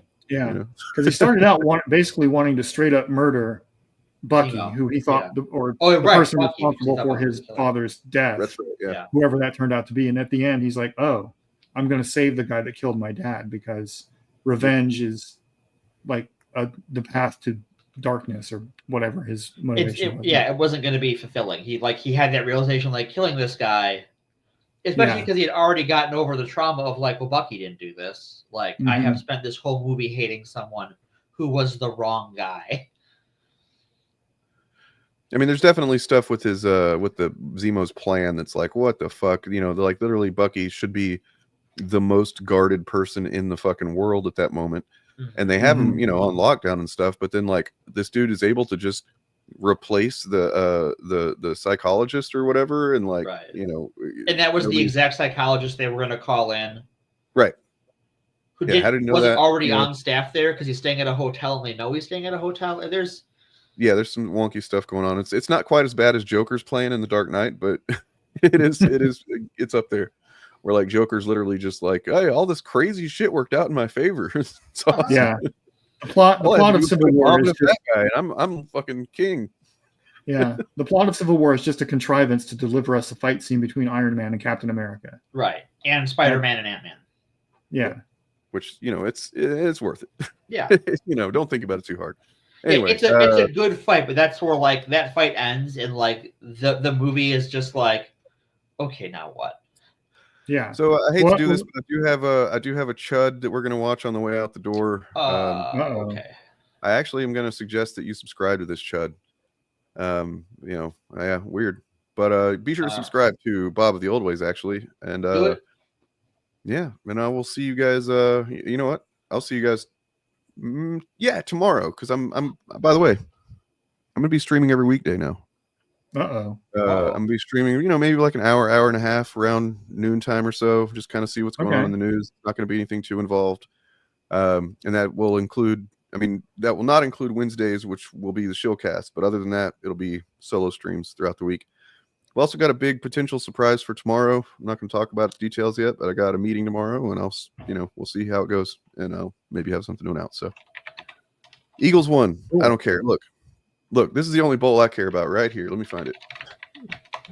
Where is it at? Here we go. The only bowl that matters.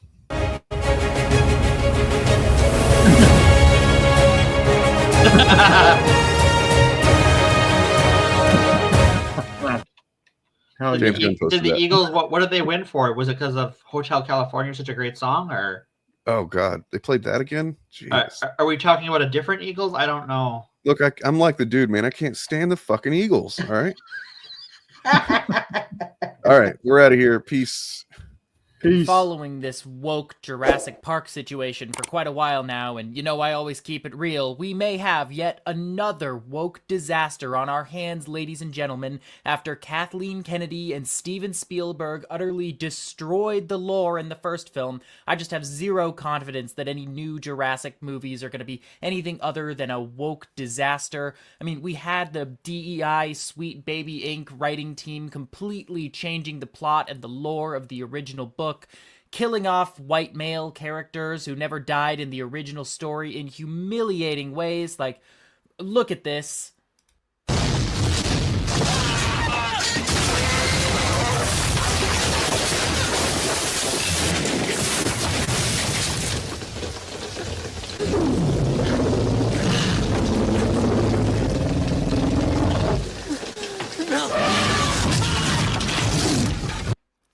Just demonstrating once again how much they hate white people and white men in general. And there's stuff like this happening left and right in this movie, disrespecting the lore and the source material. You gotta remember, and look, I've been a big fan of the real Jurassic Park for a long time now, but you have these studios coming in trying to change things, a lot of narcissistic Hollywood writers and directors with pronouns who only want to make movies about social justice issues that lecture us on white supremacy. And I've seen a lot about this new Jurassic Park movie, although it should really be called Jurassic Woke, and let me tell you, it just looked like another project with a bunch of diversity and probably a lot of DEI hires and not a single white man in sight.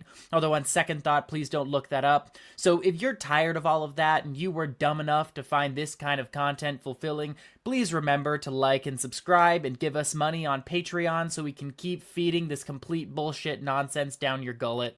Fascism is the enemy of our time. You need to kind of accept that fact. That is the position of this channel.